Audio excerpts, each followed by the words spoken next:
10, 9, 8, 7, 6, 5, 4, 3, 2, 1.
Hello, happy Friday, everybody. And you know what Friday means? Stadium Connect North. Today we've got another excellent show to kick off the weekend. But before we do our introductions, I just want to say a big hello to all my UK friends here. I learned that this means something different to the people in the UK. So I want to give everybody a special shout out to my UK people. What's up? Oh my gosh. You did not tell me I was going to do that. No, that was a total surprise to everybody. So how's everybody doing today? I've got NinjaGuy X here, Fletch. How are you guys doing?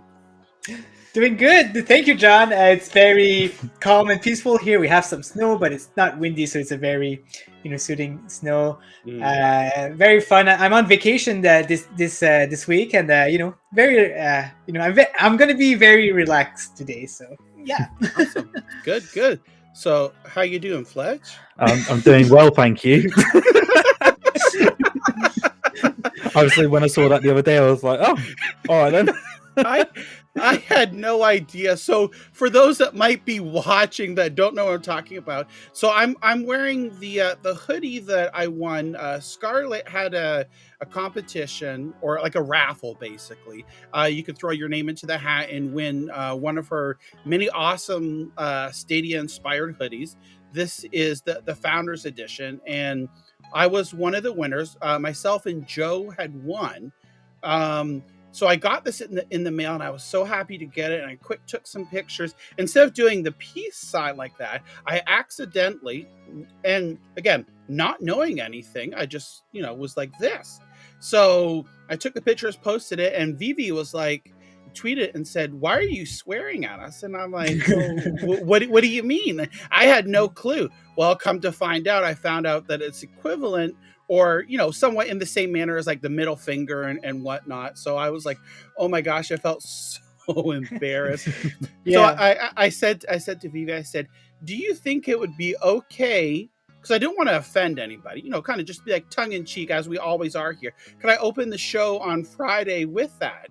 And he's like, yeah, it should be okay. Not, everyone in the audience knows that, our type of tone and stuff like that. And I said, yeah, that would be fine. And to be honest with you, I had totally forgotten about it until like the last couple of seconds of when we were opening it. So that's why I didn't say anything beforehand. But anyways, Here we are, Friday. Yeah. This is episode 20. We're out of the teens. We're in our 20s now. So that is awesome. 20. 20. Something like that. Oh my gosh. So, oh dear. So we wanted, before we start off the show, again, we have an action-packed show, as we always do. It's always filled to the brim. We start off in our planning by saying, I don't think we'll have, a lot this weekend. We always, by the time we're done, we always have tons and tons of stuff. We wanted to do, before a quick shout out to those in the chat, we wanted to give an update on a contest that we had run earlier. When we were giving away, you can see. Let's go over here on my screen. We had a contest earlier this month, a couple of weeks ago. We're giving away a Play and Watch Google TV package along with a game of your choice. So we had a bunch of people enter, and Scooterama. Let's go back here. Actually, was the winner of it, and Scooterama is located in Germany. And Scooterama's entry was that how he would help spread Stadia would be to set it up and give it to his local YMCA youth center. So here we are. We've got some pictures. He says, "Thank you so much again. In the name of my local YMCA youth center, I set up Stadia today and download it and installed all 52 pro games and FIFA 22. The crew game and Star Wars Jedi Fallen Order in a single minute, and the kids could start playing." So we can see we've got some pictures here. This is at the local youth center. They're playing Stadia here.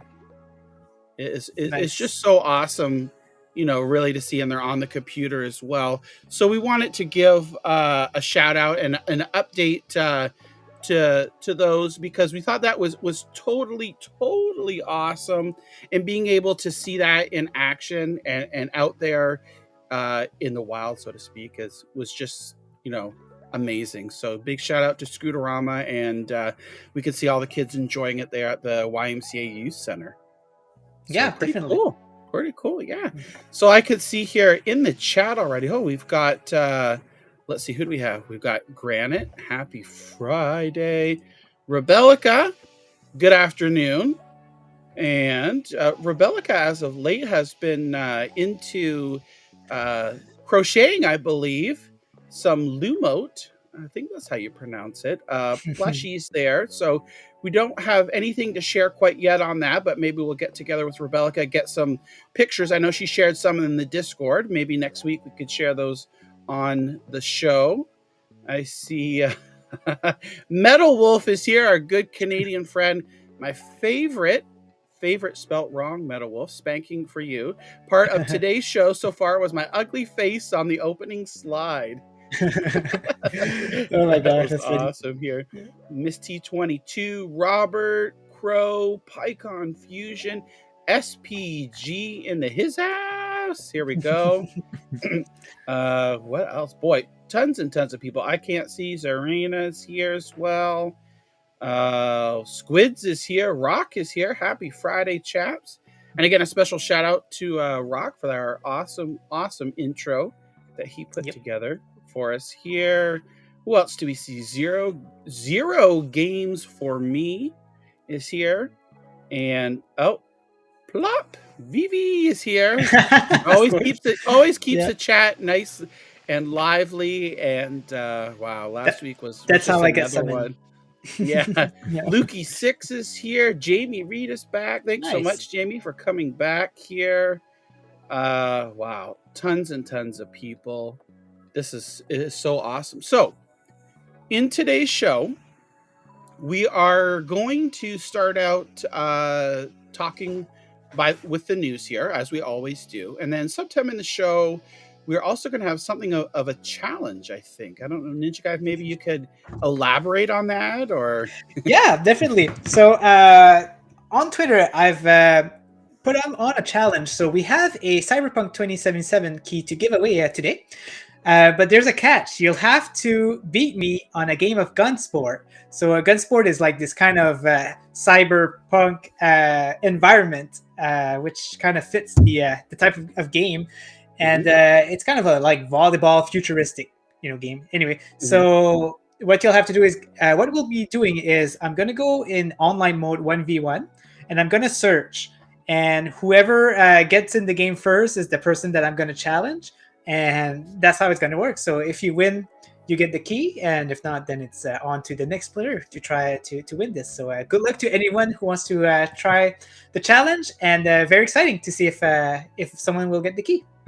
Yeah, let's see if anybody will win here. Yeah. Okay, so let's go right into the news. This week was a This Week on Stadia blog post It was a holiday on Monday in Canada. Here for most of Canada, it was Family Day. In the U.S., I believe it was President's Day. I'm not 100% sure. So usually, typically, we don't get a blog post after there's a holiday in the U.S., but we did a couple hours later than normal. So usually around noon Eastern, we get the blog post. And then this week was around 3 o'clock, which totally fine. I mean, like, who are we to say exactly when should we get it here? SPG saying, yep, it was President's Day. So, and it was a pretty good blog post here, as you can see. Lots of good information here. And we're going to go ahead and start off. Destiny 2 Witch Queen launched this week. So we got some details on that. Free play days, Stadia Pro games were announced as well. A little video here. Let's see. We're not going to have audio on that, but well, let's unpause it. That Destiny 2 launch for the Witch Queen was huge, I believe, for Bungie. Oh, yeah? That was huge. I think they said they had like 1 million pre-orders. So Wow. like, Oh my gosh. massive launch. I think it was like one of the highest concurrent users on Steam at one point. So yeah, really huge launch for them. It was very hyped for sure. And I'm sure some people in the chat can talk more about it too, because I know Rock is a big fan of Destiny. And they're, like Destiny 2 is almost like the mascot of Stadia, right? Because there's so many people who've put so many hours in this game. It's amazing. It was like one of the best games to play when you started Stadia, along with like Assassin's Creed Odyssey. Like they were really good showcases for Stadia. So and the technology here. So it's saying here, craft custom weaponry and wield the glaive, if I'm saying that right, as you face light wielding enemies on the throne world. And in new activities, unlock new exotics. I almost said erotics in there, but exotics. Uncover the secrets hiding within the new raid and take back the light. Now, I always, when I'm talking about the Witch Queen, because I know, like on Rock's show, a couple of times we accidentally called it the Witcher Queen. So I have to catch myself and before I say it, because I so bad I want to say the Witcher Queen's released Destiny 2 Witcher Queen, but it's the Witch Queen. So we get that straight here. But anyways, it's great. It come out this week here, actually just yesterday on Stadia and other platforms as well, cross-play. So really good. Looking to play that as well. I was going to stream it today, but just it didn't happen. So probably within the next couple of days, be doing a stream here of the Witch Queen. Jump back in. I haven't played Destiny 2 for quite a while, so it should be fun and interesting. The next thing we're going to talk about here is a little game called Dawn of the Monsters. As you all may well know, we interviewed 13 AM Games, Alex over there, and we basically gushed over the game the whole hour that we were talking about it. We've got Canada's included in the game. He said about 20% of it, and we were picking out little Canadianisms and things like that. Actually, I should clarify, because it's incorrect to say Canada was in the game. Toronto, which is in Canada, was in the game. And we could see lots of landmarks and things like that. So it was quite awesome to learn about the game. We didn't know what the release date was, and sure enough, here we go. It's going to come out March 1st, and it's a Stadia Pro game. I had a little hinkling of like that it would might, because I remember I said to Ninja, like, I think it might be a pro game because it would fit perfectly for it. But I'm like, I'm not sure. And whatever, we talked a little bit back and forth here. But sure enough, it's March 1st. It's coming out, and it's a Stadia Pro game. So totally awesome. Can't wait for that. And then it makes so much sense. It makes so much sense that he didn't put the date on, right? Because if he would have, it would have been so obvious, right? Yeah, we would have known. We would have known for sure. And then we had another surprise game announced, and it's coming to Stadia Pro. Adam Wolf. It says, step into the shoes of Adam Wolf, investigator of the supernatural. Driven by your sister's mysterious disappearance, you'll take on the brooding streets of San Francisco, where crime and paranormal occurrences intertwine in dark corners. Solving one mystery after another, you'll unravel a larger conspiracy that could lead you to your missing sibling. However, one wrong turn and you could end up in even a darker abyss. Embody Detective Wolf when Adam Wolf comes direct to Stadia Pro on March the 1st. Now, I know NinjaGuy X, I know that you played, because there's different, I guess, I don't know if there's different games in the Adam Wolf series, or this game is also on other platforms, but I know you had a little sampling of this game. I don't know if you want to maybe mention like kind of talk about what it's about or what your experience was. For sure. So I did a little bit of research, and I think it's the only game in the series so far that we know of. So there is a demo on the Android store, which I tried and which was really fun. And it's a hidden object kind of game where like a point and click adventure, similar to maybe Dark Side Detective, or even the chicken cop game. What's the name of that chicken game? Chicken Police. Chicken Police, yeah. Chicken Police. Yep. Yeah. These types of games where you have to point and click. But let me tell you, the quality is there for sure. The voice acting of the main character is excellent. He's really good. Like they really picked a good one, and very polished. There's a lot of variety of things that you do. It's a little bit linear compared to your typical point and click adventure, but it's very well story driven. I think that people who likes to casually play games, just to relax and stuff like that, it's perfect. The story is very interesting. They stopped the demo right at a very interesting spot, so I can't wait for March 1st and continue that playthrough. That's awesome. So would you say it's kind of like Dark Side Detective, where that's point and click as well? Yeah, it's almost the same. Yeah, it's the same type of game for sure. Okay, awesome. That's good to hear. Great. Looking forward to it. I mean, it's part of Stadia Pro here, so Tuesday we'll be able to give it a go around and see how it is. Next, we've got here, rev up your engines and get ready to race with Ryan. Join Ryan and his friends on the open road as they tour across America from Route 66 to Icyland, speed toward glory in career mode, or rally 2 to 4 speedsters and compete for bragging rights. We know how much bragging rights mean here. So make sure you're in gear on March the 1st, because that's when Race with Ryan Road Trip Deluxe Edition, that's a mouthful, becomes available for pro subscribers. So that's a game from our good friends at Outright Games, which we'll be talking about a little bit later as well. That's coming straight to pro. So I know it's quite a fun game as well. Yeah, I know. Fletch, really? You had mentioned about that, yeah. Yeah, I played it on Xbox because it launched onto Game Pass a little while ago, and sort of I tried it out on there because my son's a big fan of Ryan. So I was there like, okay, I'll give it a go anyway for the achievement side of it. And yeah, no, it's actually quite a fun kart racer. So yeah, really, really good. Especially for the younger audience as well. That's awesome to hear. So I know. Do you know? Could you tell us a little bit about like Ryan, just in case people don't know who that is? Like, is that like a kid's character or? Yeah. So Ryan is actually based off the YouTube channel. I've forgotten what his YouTube channel is about now. My son watches it all the time. But essentially, he's a YouTuber. He's popular amongst kids. Absolutely huge. I think he's like one of the biggest YouTube personalities for children out there. And he's worth millions anyway as a kid. But very popular in that scene, and he does loads of different stuff. He's bought out toys, films, the lot, and obviously got into games as well. So yeah, really big in that scene. For kids, it's a massive get to have on the platform.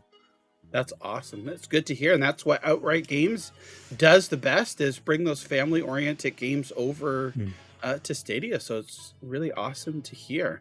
Next up, we have Darksiders Genesis and Darkwood make their way to Stadia Pro. Take control of Strife, who is called upon to save mankind from destruction at the hands of Lucifer in the hack and slash RPG Darksiders Genesis. I don't know. That was one of the, I believe it was actually like the first game to launch after Stadia, after the initial launch titles in December of 2019. I had picked it up then and enjoyed it immensely. I know, of course, that's when the hullabaloo was going to start with Stadia, because it was the game on Stadia. Excuse me here. Was $10 more than it was on Steam, and that blew up the entire social media. Everyone, oh my gosh, it's $10 more. Meanwhile, no other console games or other platforms are compared to Steam, and people were just throwing a fit there. So I bought the game and played it and loved it, and it's so awesome to see now that it's here on Pro, another Darksiders game, as they make their way through the Pro cycle there. So I don't know, have either of you, Ninja or Fletch, have you guys played it yet? Or I've tried it on Xbox. Personally, it wasn't one for me. I'm not a massive fan of the Diablo-esque sort of hack and slash. Okay. It's personally not my genre of game. I'll probably give it another go, being that it's on Pro anyway. Mhm. I'm still yet to get around to the Pro games last month, this month. So yeah, but I'll certainly give it a go. But yeah, last time I tried it, it wasn't for me. But I can see where the popularity of where people like it, because those Diablo style games are huge. So I can see why it had such a big following. Mm-hmm. Yeah. What about you, Ninja? Yeah, I tried about an hour of it. I find that at first the controls are very overwhelming. They really throw you everything at you right away, right? And it takes a little bit of time to get used to it, but overall it's very fun. I really enjoyed my time. You can play like two different type of play style. If you want, you can only use guns if you want to, and play like a twin stick shooter, or you can go ahead and fight around with your sword. So I find there's a lot of variety in the game, which is nice. And it's the last game from Darksiders that was missing it for the Pro membership. So now we have all of them, and maybe we'll get one eventually, which would be even nicer. Yeah, that would be awesome. And also it says, if you prefer to put your outdoor skills to the test, step into the world of Darkwood. Their survive at all cost horror thriller that pins you against a myriad of dark surprises in the eerie Eastern European forest. Both of these games land on Stadia Pro on March the 1st. Now, Darkwood, I know I bought that when it came out. I streamed it as well. It's a perfect Pro game. Like I totally see why it went to Pro here, because initially you might not you might overlook it because it's got the top-down overhead view.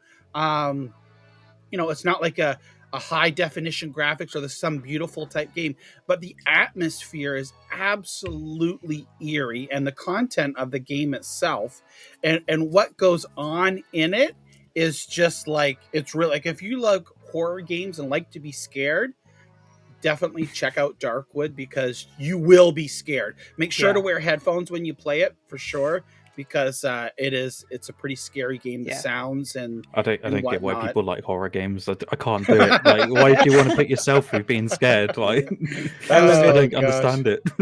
Yeah, awesome. Okay, so we're moving along here, and it says here, unlock devastating weapons and mind-bending abilities in Chorus. You're not the only one to have a haunted past. Take control of Nara, one of the galaxy's most wanted fugitives, as she undertakes a quest to destroy the dark cult leader that created her. So basically, Chorus, which came out in early December, now got I believe it's a 30-minute demo, or it's we touched upon this last week. It's a 30-minute demo, or you get to play the first couple of missions. I think whatever comes first. So that's live now on Stadia. We also have what's now going on, free play for Assassin's Creed Valhalla this weekend here. Starts February the 24th, so that was actually yesterday, and it goes to the 28th. And this is anticipation of the upcoming add-on content Ragnarok that right now is actually on sale before launch on the Stadia store. Normally, the price here in Canada was $49.99. It's now $29.99, so it's $20 off. And I know in other regions as well, it's at a discounted price. So if you're interested, and that lasts until March the 4th, I believe, which is next Friday, I think.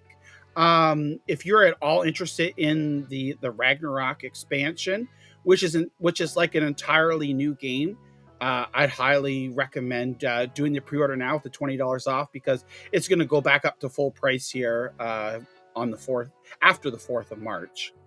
Going on here, we've got Phoenix Point, some more information and news on add-ons for that. Take a drive on the wild side with Chaos Engines.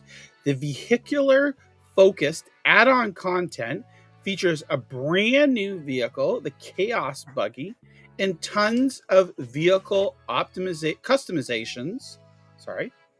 For all your existing vehicles. Get ready for new missions, new research, and all new marketplace to buy game-changing tech.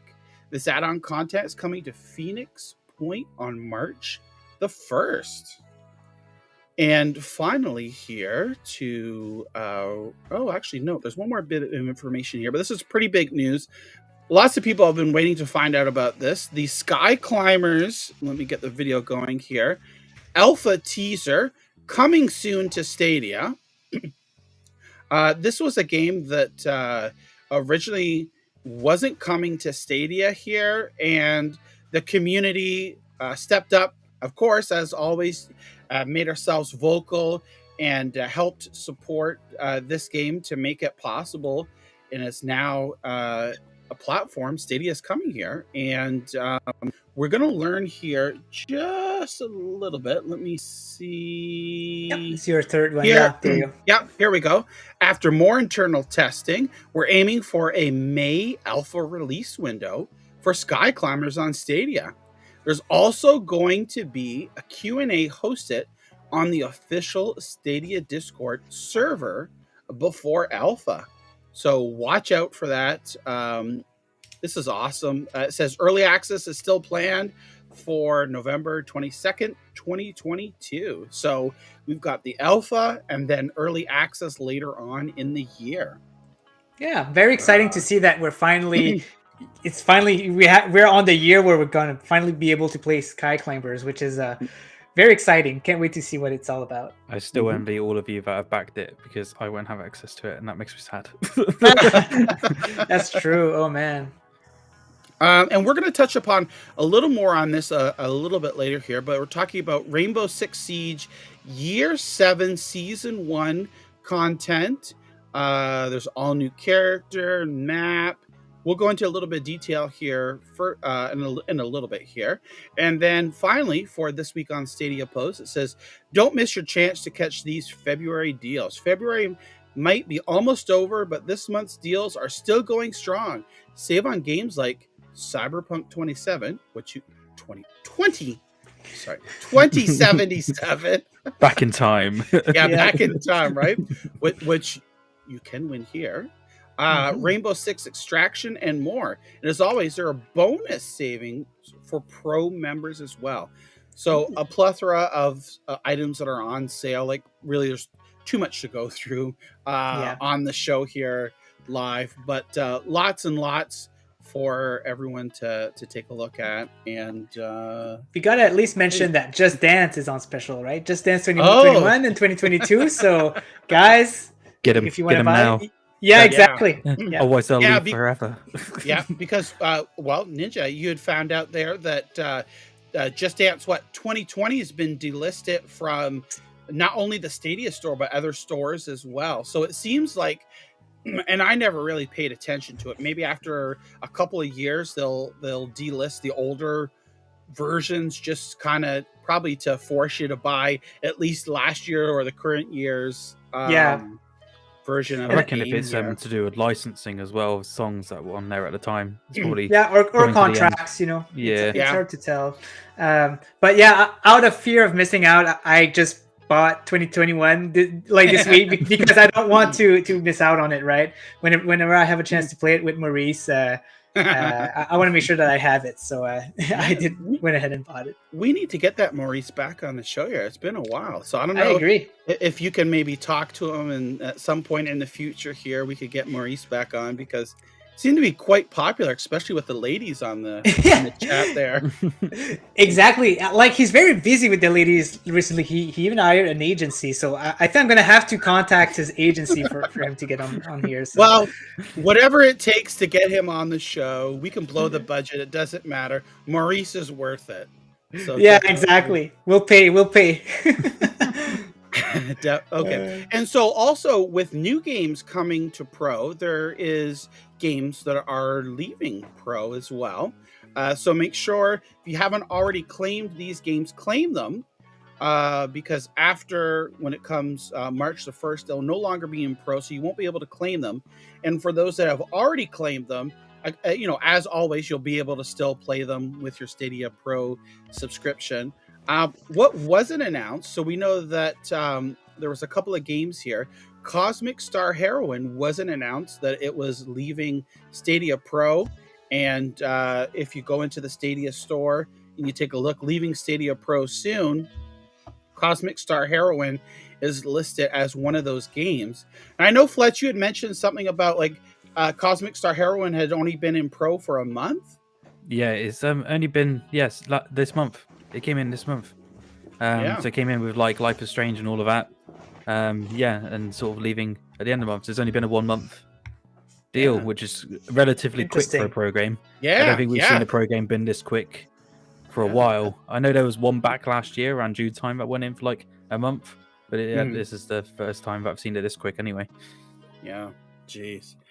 Alrighty, well, moving along here, there was a tweet from the From Space developer here. I'm going to click on it here. Playing the latest build at home on Stadia. No downloads, no installs, just gameplay in a matter of seconds. So you can see here, I'm really looking forward to this. I know we talked about a couple of shows ago, and it might even be more than that now, about some of the games we're looking for in 2022, and From Space was one of them, because I know, Ninja, you and we played this, the demo, and I had so much fun playing that. And I loved it came from space and ate your brains. And the only thing I thought that was missing from that game was online play. Sure enough, From Space is everything that the original game was and more. And it adds that online play as well. So I'm super excited to be able to play that. And I believe it's scheduled for the first quarter of this year. So it could be coming shortly, maybe within the next couple of months. I really hope so. And it looks awesome here.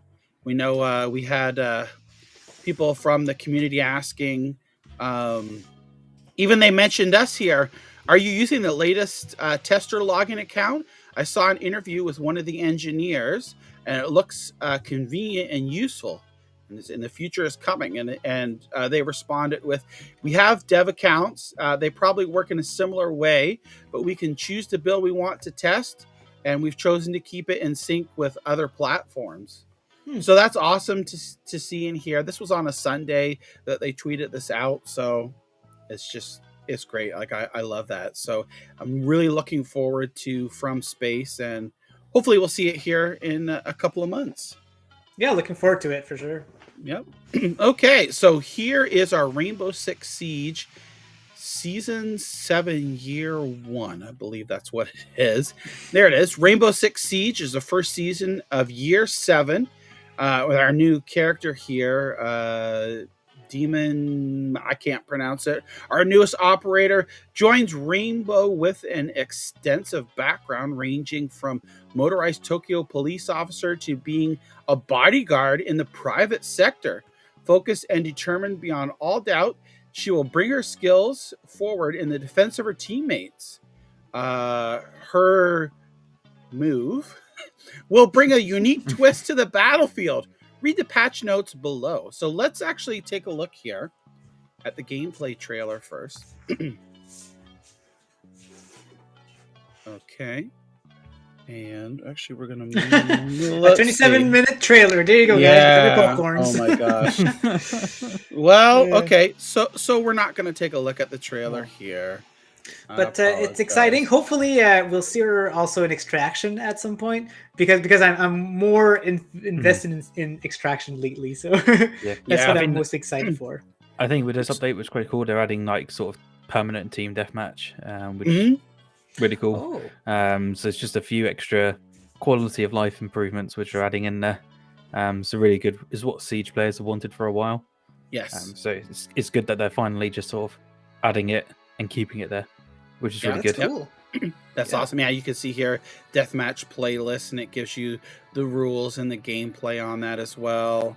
Attackers now have the ability to change their operator and loadout during the preparation phase. Universal weapon sights. One of the characters here is now equipped with the Vulcan canister, a slightly modified version of the incendiary bomb. So a lot of different changes here. Match replay. Yeah, so it's good. Operator. So they've decreased the price of the operators as well. If you want to purchase those instead of unlocking them. Weapon skin. They did some more balancing on it. So this is an overall tweaks and improvements. Yeah, so it looks like it's quite extensive. Not only new content, but we see some tweaks and like Fletch was saying, quality of life improvements, bug fixes. It's still mad to think Everything. it's in year 7. It's I know it's crazy, isn't it? Yeah, it's just just as madness, yeah. Goes by just quickly. as popular as ever too. So But I remember when this first came out and sort of the trailers and everything leading up to it, and then it came out and people were like, this doesn't look like the trailers. What is this? Weren't happy with it, and now people love I it. remember It's one of the universally acclaimed best first-person shooters on the market for tactical gameplay, and it's like Mhm. they turned it around. Just shows you Yeah. over time Yeah. it can turn it around. Yep, for sure. All right, so we're moving on here as more updates here. Our good friends over at Stadia Source have an article here. Assassin's Creed Valhalla. It's got a title update, patch notes as well, a bunch of fixes, gameplay. They've added a new saga difficulty mode, which Fletch, if I remember correctly, Rock was telling me, does that the saga mean something different over in the UK? Does it mean like extremely Oh. difficult or? No, it's No. over 50s plan. Oh, that's what it is. Yes, that's what it was. I think it's like So- Saga holidays and stuff like that. Yeah, it's for all the pensioners over here to have their cheap Oh my holidays. So I guess that'd be the equivalent to like the seniors discount that people see here in North America and stuff like that, right? Wow. So it's a seniors difficulty mode. That was it. I couldn't remember what Rock was saying here. So I don't know if it really means that or not. Maybe it's just a play on words, but we've got a new difficulty mode here, a bunch of updates and fixes, gameplay enhancements, main quest, world events, and side activities addressed. So they've done a lot of updates here. Of course, we're in the free play weekend, and Ragnarok is coming as well. Crossover stories, tons. I mean, we could spend the whole show here. They also graphics and animation and audio, the HUD as well. So kudos to Ubisoft for keeping all their games up to date and patches and fixes. We always like to hear and see that. See, I feel bad about only played 4 hours of this. I feel like I should do more, and I want to play. I set myself a challenge to play it before Ragnarok comes, and it's like, I mean, I'm no way gonna complete a 100-hour game. Oh my gosh. Oh no. yeah. It's Especially impossible. if you plan on 100% achieve it, it's like more than 100 hours, right? To do so. Yeah, it's crazy. Yeah, I'm just who like, no. posted that on Twitter? Was that InLead that had got 100% on the game? Yeah, I think I can't remember. In lead and Zan did it. I know, Zan, Oh, okay. okay. I don't know Yeah. Zan's Saptia Verde, I think it is. It's his Yeah, gamer tag, but Saptia. yeah, they both did it. Yeah, like a day apart from each other. So Oh my bewildering, really. gosh. Wow. So moving along here with patches, we see Grime back on Tuesday. It was updated on Stadia. Now brings the Stadia version on par with the PC version. lots of updates and stuff. It says a huge thank you to all our gracious Stadia players who played the game, reported issues, and waited patiently for the update. We know we kept you waiting, but now the wait is over. So this is another game. This launched straight into Pro back in July, I believe, or August. One of the two. It may have been August, and it's still in Stadia Pro now. I love this game. Like it is difficult, but it's not like throw the controller down difficult. Really, there might be some instances where it is, but for the most part, really enjoying the game. I haven't finished it yet, so maybe now with the patch I could go back to it and see if I can pick up where I left off. Though I don't know. It's been a couple of months, so I probably be a new little game rusty. then. Yeah, maybe. Yeah, I don't want to start over again. But Can I Yeah, feel who bad again by knows? saying I haven't actually played this? Yeah, I've only played an hour I- so far. I haven't yeah. got around to it. Is it easier than Elden Ring, John? yes. Oh, Oh, okay. yeah. I Oh, might yeah. give it a go then. Considered compared to Elden Ring, it's a cakewalk, right? Yeah. Oh, okay, good. Yeah. It's nice because for a long time, Stadia version wasn't the same version as PC version. They were not as up to date, and there were some significant good thing with the updates. So now, have a look at the patch notes if you want to. There's actually some cool updates in there. So it's nice that now we have it up to date. Yeah. Yeah, awesome. Okay. And moving along, last week we talked about Farming Simulator 22, and now the first DLC pack for Farming Simulator 22 has been announced.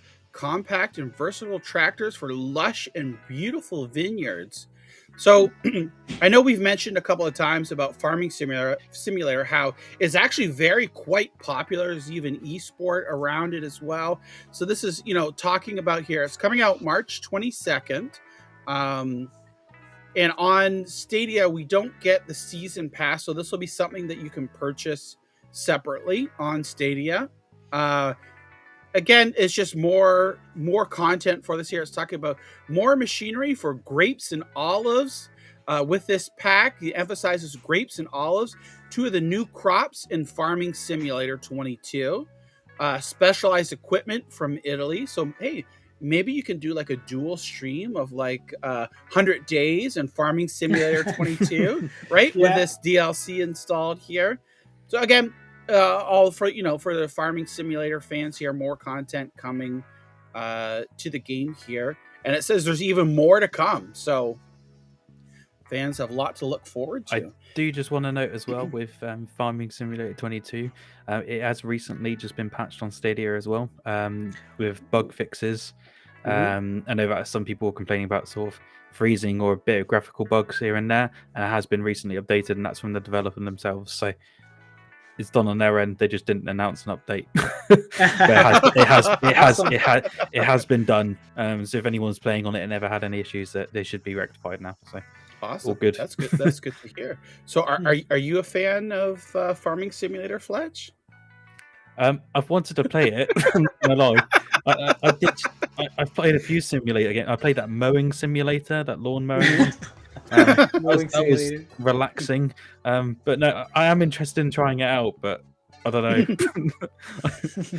We're gonna have to clone you, right? Maybe get about 3 or 4 versions of you. So one that does news, reviews. I was one that finding helps time, take care of the baby, right? Yeah. One to spend time with your wife, and then one to play games for fun. Oh, my I wish I could gosh. clone myself. Yeah, I don't think I stop until I go to bed, and then even when I'm in bed, I'm probably thinking the things of what I can do next. It's madness. Yeah, it is. Crazy. It is. Okay, and the final bit of news here. We heard the other week from the Breakpoint 2 Virtual Summit.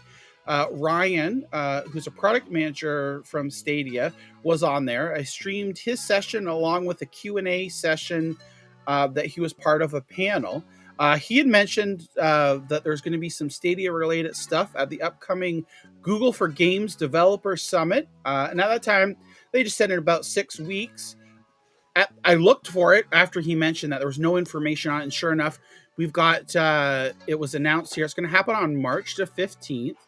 And of course, I'll be streaming all the Stadia related sessions here, as well as the keynote on March the 15th. It starts at 12 noon Eastern, and each of these keynotes is about 25 minutes. Each of the sessions is about 25 minutes. The keynote itself is a little over an hour. So I'll be streaming all of those on my channel here. And you can see we've got playtesting. There's Ryan's session here. What else do we have here? How to write a Windows emulator for Linux from scratch. A detailed overview of the technology behind Google's solution for running unmodified Windows games on Stadia. So that's very interesting. Like, these are, of course, are all technical sessions, and they're geared towards developers. There isn't going to be any type of new game announcements or brand new features. But as we learned with previous sessions similar, it's always interesting. Like, we always learn a little bit and get some insight into the way games come on to Stadia or the testing and whatnot.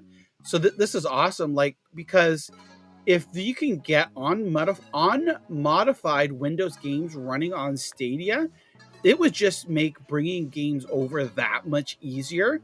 Might get some studios that are a little bit hesitant to be able to port, a couple of games over and see how what the process is and get familiar with it. So that's going to be very interesting. Stadia Adventures in slow server code on Unity. You can see this one's going to be a lot more technical, talking about code and running slow on the server and what they did to resolve it. Profiling on Stadia. The Stadia DevX team is actively deploying its performance profiling solutions for both the CPU and GPU. So here's a presentation on that as well. So it's going to be a fun and informative day on March the 15th. I'm really looking forward to that. I'm actually taking the day off of work because I don't want to be bothered on trying to have to juggle the two.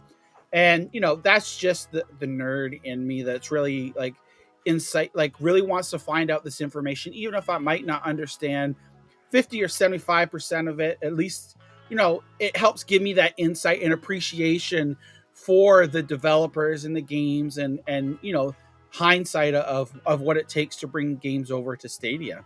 So I'm really looking forward to that March the 15th. 100%. It's going to be fun. I do have one other bit of news as well, which got confirmed to me via Milestone. So I've been speaking to the devs over there with regards to MotoGP 22. Unfortunately, it is not planned for Stadia at the moment. They have said it's not coming. However, after speaking to another developer in the business, they have said that they're yet to have talks. So we could still potentially see it come down the line like 21. And you know what? I think that's probably going to happen because I was in the presentation when they announced 21 back in, it was earlier last year, like before summer, like maybe April or something like that. And we could take questions. I said, is it coming to Stadia? We have no plans to release it on Stadia. Well, sure enough, we got it set, 7 months later, right? So I think there's still a good possibility that we could see it. When they're saying talks, it will happen. So with the games being on previous, but I don't know anything about the Moto Supercross either. Nothing, no word on that, unfortunately, at the moment. But as soon as I know anything, I can let everyone know. But yeah, I'm hopeful that it will come anyway. MotoGP, so big fan. Awesome. Yeah. Alrighty. So now we're at a point here. I'll let our good old friend NinjaGuy X here, co-host here, take over the helm and let's see what's going on. All right, so guys, it is time for the challenge that we give to the community. So we are giving away a Cyberpunk 2077 key for Google Stadia, but all you have to do is something very easy. All you have to do is jump in Gunsport and try to defeat me. So what we're going to do, we're going to start up the game. And hey, Winstar. And so what I'm going to do is I'm going to go in 1v1 online. And all you have to do is join and try to do the search with me. So whoever get in the game with me, will be the lucky person who can attempt to get the key. So we're gonna do like a few games, maybe 2 or 3 games. We'll see how long it takes, but yeah, let's do it. So How I'm much gonna practice have you had? I just because I was rusty, I just played a few match today, just to get familiar again with the controls. But I'm gonna put it as if you're a pro, you can defeat me. Yeah, like 5-6 hours. And I know on Twitter, mostly Martinez, and he was saying this as a joke. He said, "Well, instead of playing NinjaGuy X, can I play against John?" And I said, Yeah. "I'm not sure how to take this. If it should be a compliment but I know he's just joking around. But yeah, looking forward to see who you get to play against here in the chat. We should have made like me versus you and make people vote and like the winners. Before I start the game, I'm just going to show my desktop here because it's so beautiful. Let me show you. So this is my desktop, and I have all of my Stadia games here in front of me. So easy to just pick up a game and play it. I even have my controller plugged in, so I don't have to connect it every time. So all I have to do here is click on Gunsport, like this, and there you go. I got my game starting up. But I'm gonna stop sharing here and just share my screen so you guys can hear the sound, or else we're gonna get some echo from John and Fletch here. So let me just share again. Window, Gunsport. Hopefully the sound will be there, but if not, I mean, it's gonna work out anyway. So, oops. So let's go ahead and do this. Here you go. Do you guys hear any sound? Just out of curiosity? No. I just hear the background music. Okay, so let's. I'm just gonna lower the volume then on my end, but it's okay. It's like not a game that requires volume anyway, so we'll still do it here. Okay. So Scooterama's asking here in the chat, how many icons are there? 150 some. I can't remember exactly. Yeah, there's a lot. Yep. So all you have to do is go in online matchmaking, and there you go. So I'm searching for a match. So guys, all you have to do is start the game, give yourself a search, and whoever's the first at being matchmade with me is the one who get a chance to get the key. So I mean, if we don't find anyone, it's fine. We'll go ahead and move on to the next section, but we'll wait at least 5 minutes before just in case someone wants to join in.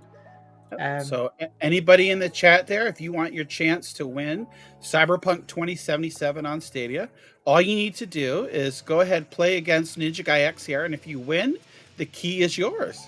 If not, we move on to the next person here. Kind of like just an open challenge here. We thought would be fun. Ninja came up with the idea here this afternoon. I thought, yeah, that sounds like fun. We'll go ahead and try it. Different than just having a raffle where people enter their names in here. So it doesn't cost you anything to enter here. And I see Serena says Robert wanted to play, but he's picking up his daughter. That's okay. But yeah, it's just for fun. Did you guys ever play Gunsport? I've 100%ed it. I really enjoyed it on my end. It's a really fun game. Love the music. Oh wow! Yeah. Honestly, I don't think I've ever played it. I claimed the game, really? but I don't think I've played it. Yeah. How about you, I Fletch? did. Yeah, I when it launched, I went straight for the 100% achievement. Yeah, it's an easy one. Yeah, it's not the most difficult of challenges. To be fair, there were a couple of stages where I was like, don't know about this, but it's been a while since I played it. Yeah, exactly. One thing that stands out for me is the music. I'm a big video game music guy, and I love the music in Gunsport.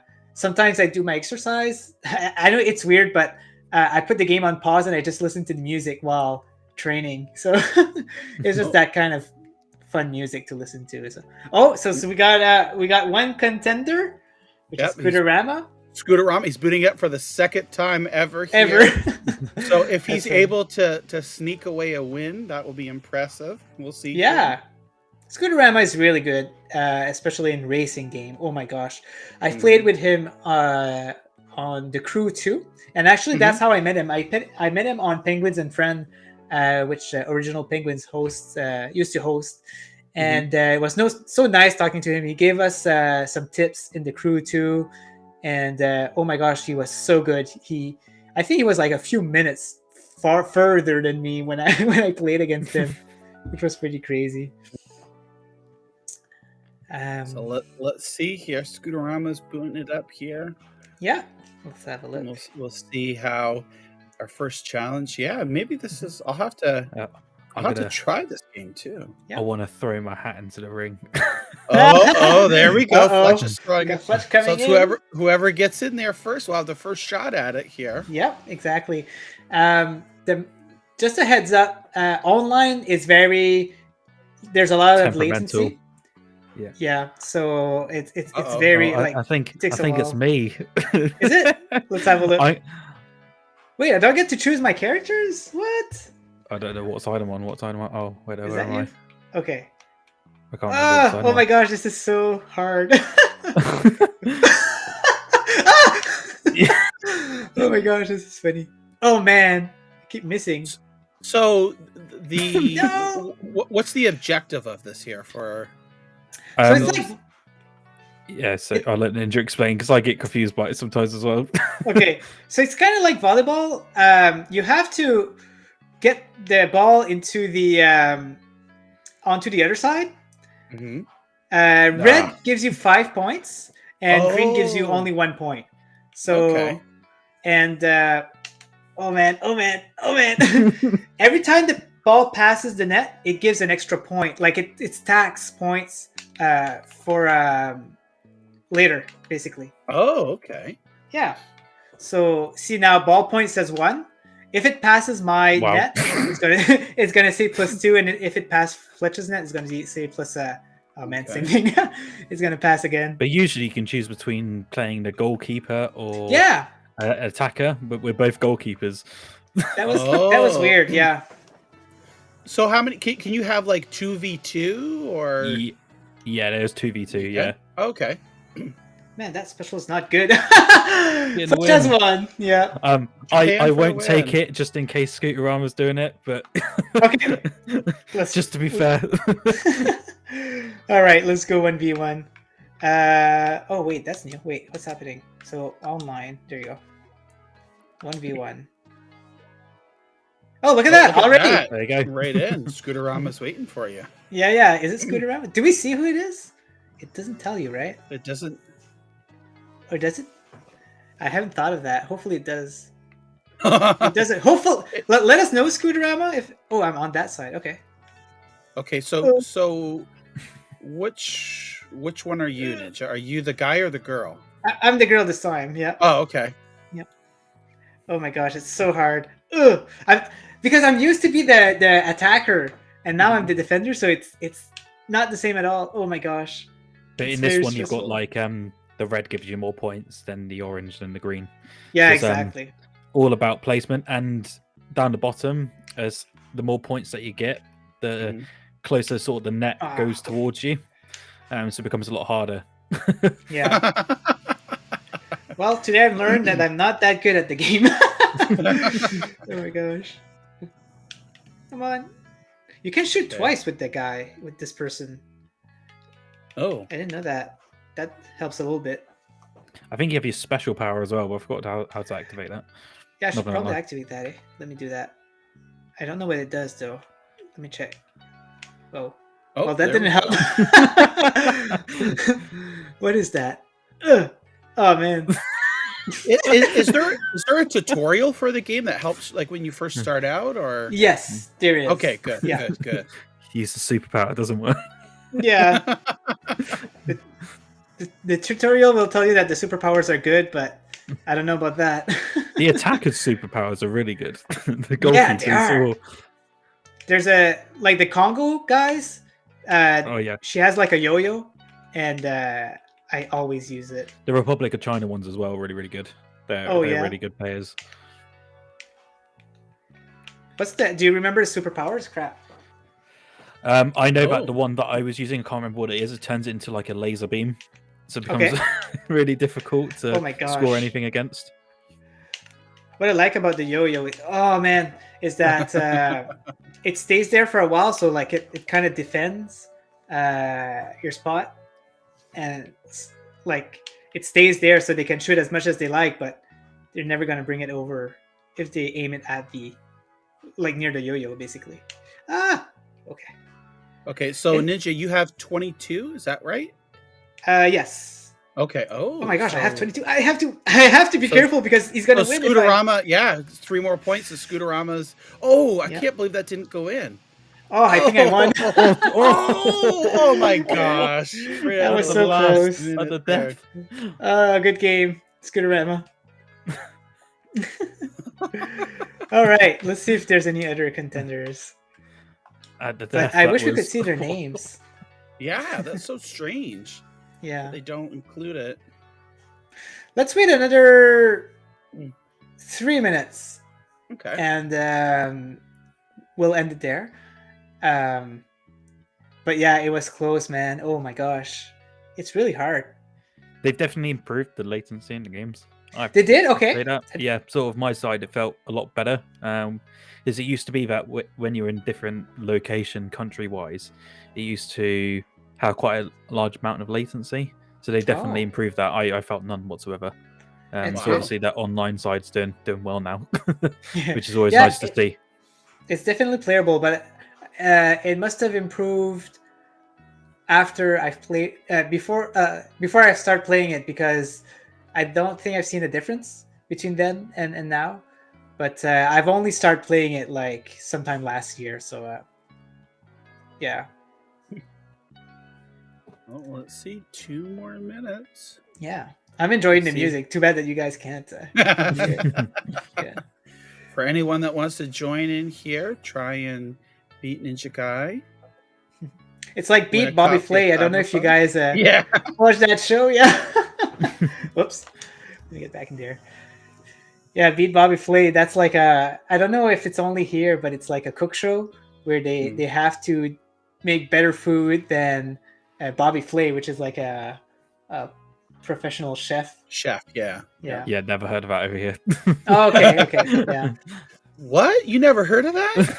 Oh, Bobby Flay, come on. No, I think our main like sort of having a look is either Ramsey asking where the lamb sauce is, or or Nigella man. Lawson going microwave. Oh, It's man. the microwave.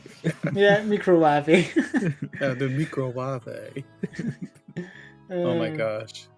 Oh, Oh, Robert here's is Robert. back. So, Robert, if you want to play against Ninja here, Gun Sport, Yep. see if you can One be the last first match. to score 30. I can't believe Yep. that was so close against Scooterama. Oh my gosh, I got lucky.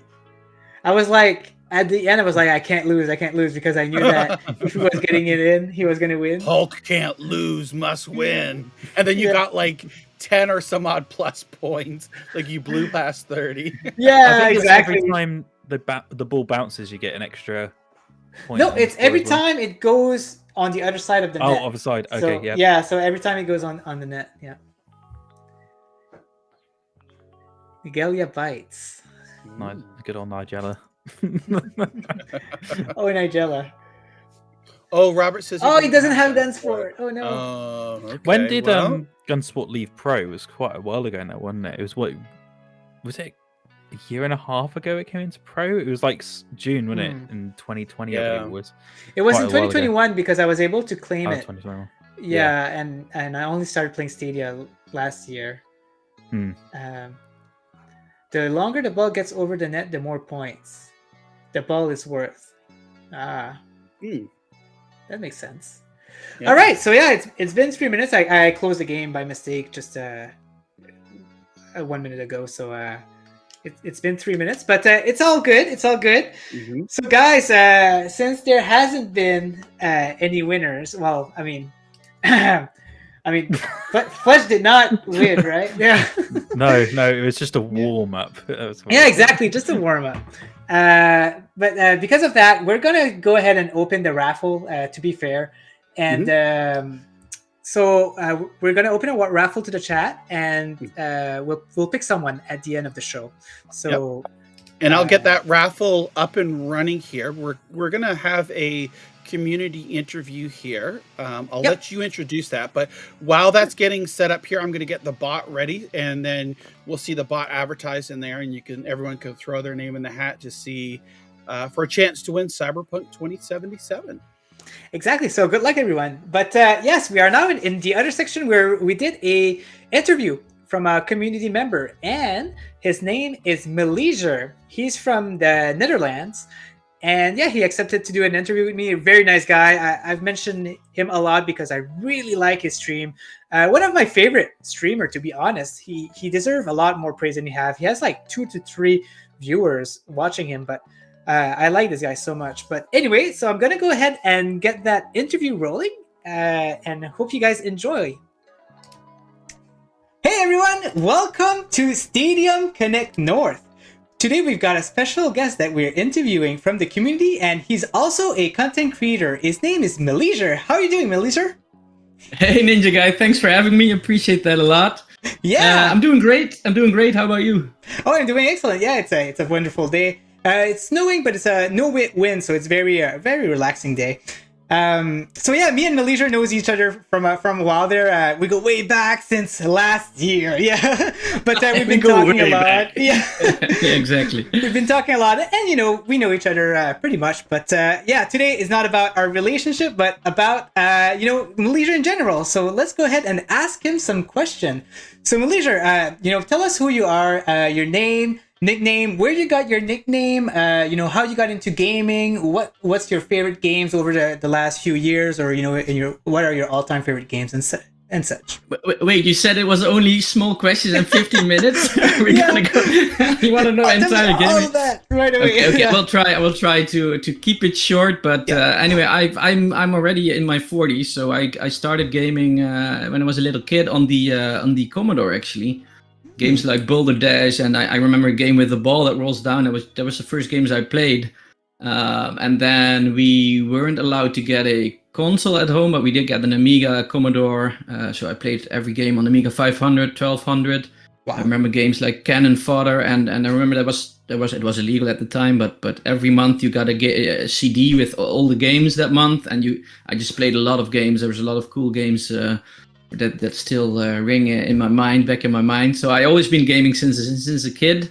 Then I got we finally got a PC, and I remember my first PC game was Tomb Raider, the original one. So Tomb Raider has a special place in my heart because of it. It was my first. It's still a good game, by the way. The way the design is, the exploring goes. It's not that linear. There's always a few other paths you have to really explore, and that was, by the time, pretty new. It felt like a 3D Prince of Persia game to me, actually, with the jumping and the mechanics. So that praise is very... that Tomb Raider and Lara has a very special place. And then I kept gaming, and when I remember when I was 18, I got my first console that I bought myself. I did play a Nintendo with friends, of course, but we couldn't have it myself because we didn't have money as well.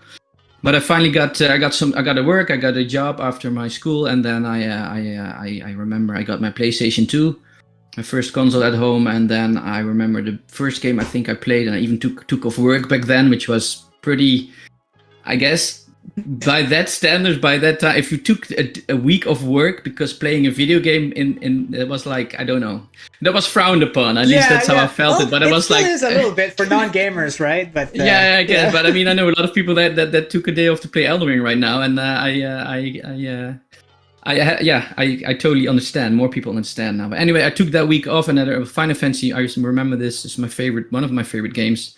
Final Fantasy 9 released on, it was still a PlayStation 1 game, but it was backwards compatible.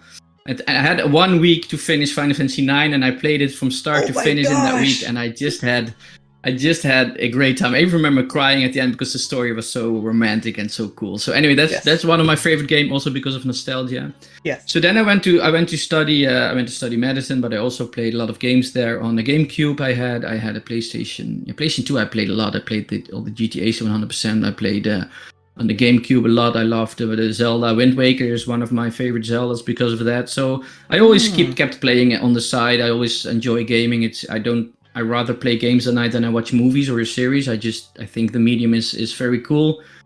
There was very cool games. I played a lot of games, not all of them, but I then World of Warcraft came, so I played that for a few years. Nice. And I totally missed the PlayStation 3 era because of that, so I have to do some catching up. Yeah, definitely. But, so the PlayStation 2 and the GameCube has a fond memory for you, right? This is the era where you were gaming a lot. It's nice because I'm a little bit younger, or like maybe 8 years younger, but that platform, like that generation, has a fond memory in my heart too. It's like the best for me. Like I had so much fun. And, I mean, SSX Tricky. I still have it here on in the Attic Rhyme series. Wow, SSX Tricky. I know.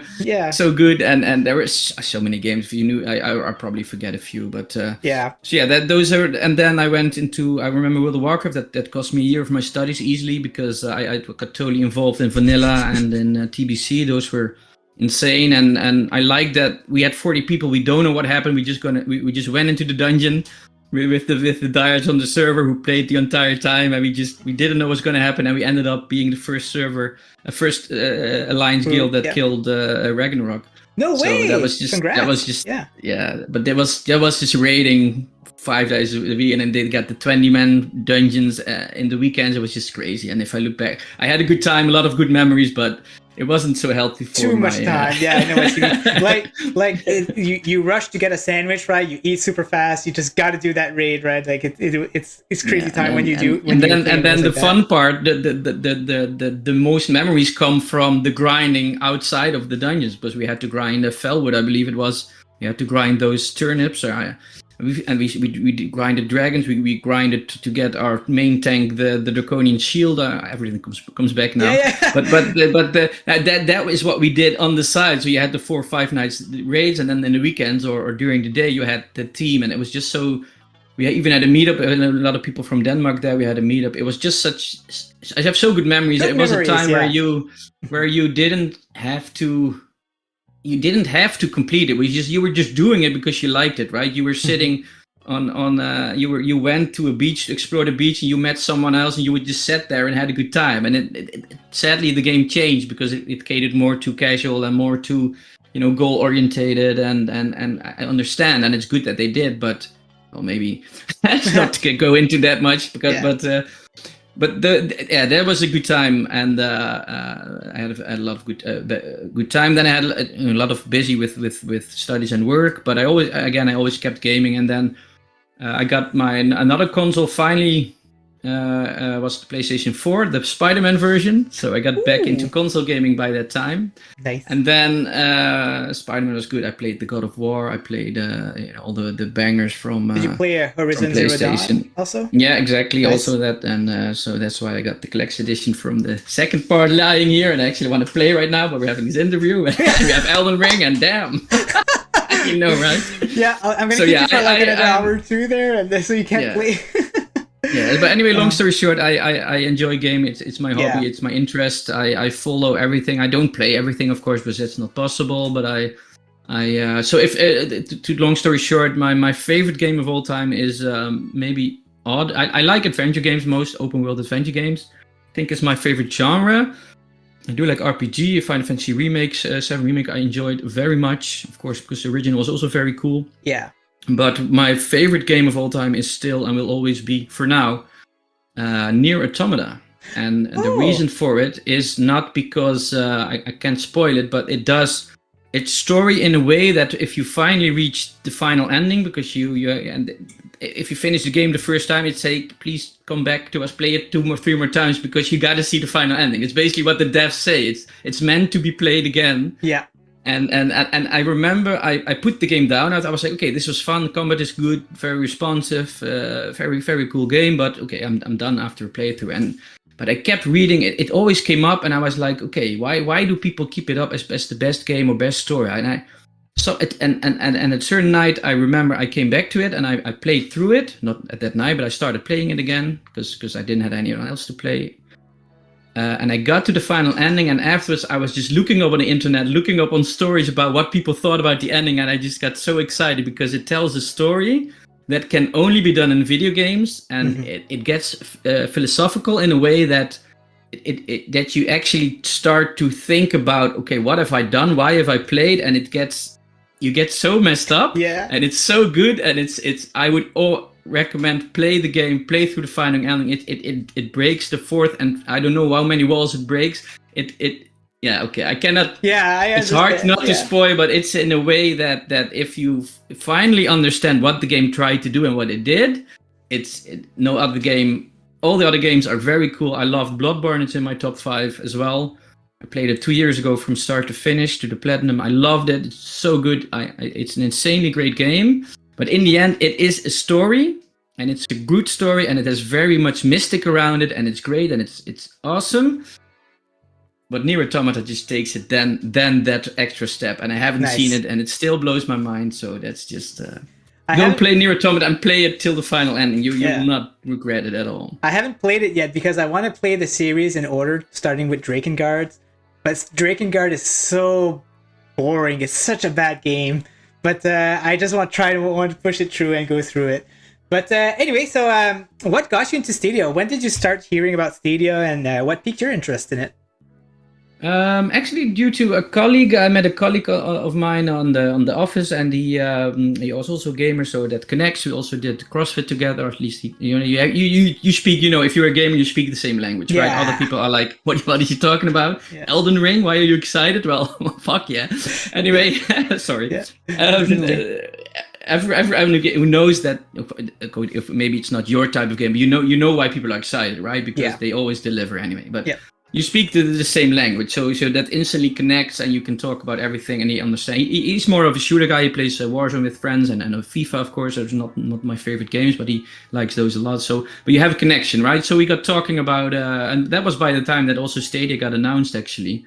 So I was like, the idea of cloud gaming, of course, is very. What's most appealing to me is I live a busy life. I have 2 kids, 3 right now, and the TV is blocked, the computer is blocked. You can't just sit down and play. Sometimes after your console, if I want to play on my console, I want to be sitting and have some time and take my time. I have to take my time for it. I have to kind of plan it, and sometimes that's not work. So the conveniences for me was the most exciting, and also the potential of the tech, right? If they may be overpromised, but the potential is there, that they're not limited to hardware storage. They're not limited to hardware, because they can basically make games bigger or better and stronger. If devs are actually looking for that, it has the potential to do more than just a console just on hardware. So that kind of got me interested, and I tried it, and I got the Founders Edition. And I remember playing Destiny and the first Tomb Raider, the first games. And I live in the Netherlands. Our internet is always very good. Everyone has good internet. Everyone who has cable internet is just decent, and we're close to data centers. So if you live in the Netherlands, your internet is just good. Everyone has great internet. So I could just play anywhere. If I went to my mother-in-law, I could just sit there at their desk. I could play on my phone. I could play on her Wi-Fi, even though she's just, she doesn't have specific internet, but everywhere is internet, so you can play everywhere. You can play on your phone, on your tablet. You can always game. You always have your gaming console with you, and that's just And then the way Destiny was just is very good optimized for Stadia. It works well on TV. So I was like, I got kind of interested in the. That's why I got into Stadia, and I still am into Stadia. Of course, we have rough times sometimes. We have some doubts. We have. Let's not delve into that part, but of course we have it. But I always felt like it's a service that works, and it's misunderstood. It's overvalued or undervalued by a lot of people, and that's what got you. You kind of start to defend it because you feel that it's being done injustice. Misinformation is spread also, and stuff like that. There is a lot of valid reasons why you choose to play on your PC, to choose to play on your Switch, to choose to play on your. There's a lot of very valid reasons. There's no problem there, but there is also a lot of people who say that it's not good for the wrong reasons, and that triggers me. I think it's unfair. And I don't have anything with a certain company, or I'm not against a certain company. I don't care. I just want to play my games. It is very convenient, right? You can just sit down, play your game. I can play it on my PC. I can stream here. I can go downstairs, continue on the laptop. If the laptop is taken, I can open up an iPad or a tablet. I can just keep playing if I choose to. And that freedom and no more updates, right? If there is a new game, I remember PlayStation Plus. I have it, and I always collect the games, but I never play them because Yeah. you start up your PlayStation finally, and it's oh shit, an update, and okay, of course it's now always on online mode, so it upgrades in the background, but still, right? You have to plan it, and then I want to play this game, and then I love playing on my PlayStation, but it's for the big titles that you plan to play. But just checking out the game is just it's way too much hassle. And like the lifestyle that we have, where we only have like a few hours to game, it's very important for us, to not like take the time to do these updates when we don't know about them. And so someone who has a lot of time, it doesn't matter. But this is why for us, Stadia, it's very convenient when these type of things happens, for sure. Yeah, and what I like also is that the for example, the monthly games, I remember that again, for PlayStation, I don't really dive into it. There's sometimes very cool titles that I kind of want to check out, like I think Titanfall 2 or whatever. People say it's very good, but it's another threshold, and if you don't have much time, you don't want a threshold. But on Stadia, I always check out the Stadia Pro games because it's one click. Yeah, exactly. You play, you check them out for 30 minutes. And you're good, right? And you see, and then you sometimes get a gem. You say, hey, I like this game. I never thought I would, but I really enjoy it. Yeah, that happens a lot. That's what I like. That's one of the reasons that I still like and even stream and actually make Stadia only content. But so that's why I enjoy Stadia. So that's basically so. For the people who doesn't know you, I personally know that you have a lot of interesting stuff in your mind. But tell us, what's your goal? What you're doing right now with Stadia? What are you doing with your stream? You have a certain quest you're doing right now. So I'll let you tell that to the crowd. Yeah, okay. Sorry, sometimes I just keep babbling, and I can make a story 5 minutes story 30 minutes long if I have to. Yeah. But I kind of was looking for I kind of want to promote and I want to be a Stadia streamer. It's just a choice you make for reasons I just describes also. And I was like, okay, what can I do or what has not been done? So I was thinking about completionist stuff, like people like that, but then you have to really commit. And I was like, okay, what can I do that could be fun to do for myself, but also would be fun that people to follow or to watch. That's because you're always looking for that. And I don't really care. I don't mean to get like. I understand that I don't want 1,000 people watching me. I would feel very uncomfortable. But I was like, okay, what can I do that would be fun that people would like to see? So then I was like, okay, I want to start completing games, be some kind of completionist. Oh, 1 sec, sorry. Yeah. Alarm goes off. So anyway, sometimes in your mind you get those ideas. You want to do something. So sorry, I'm also diabetic, so that adds also to the equation. Okay, it's good.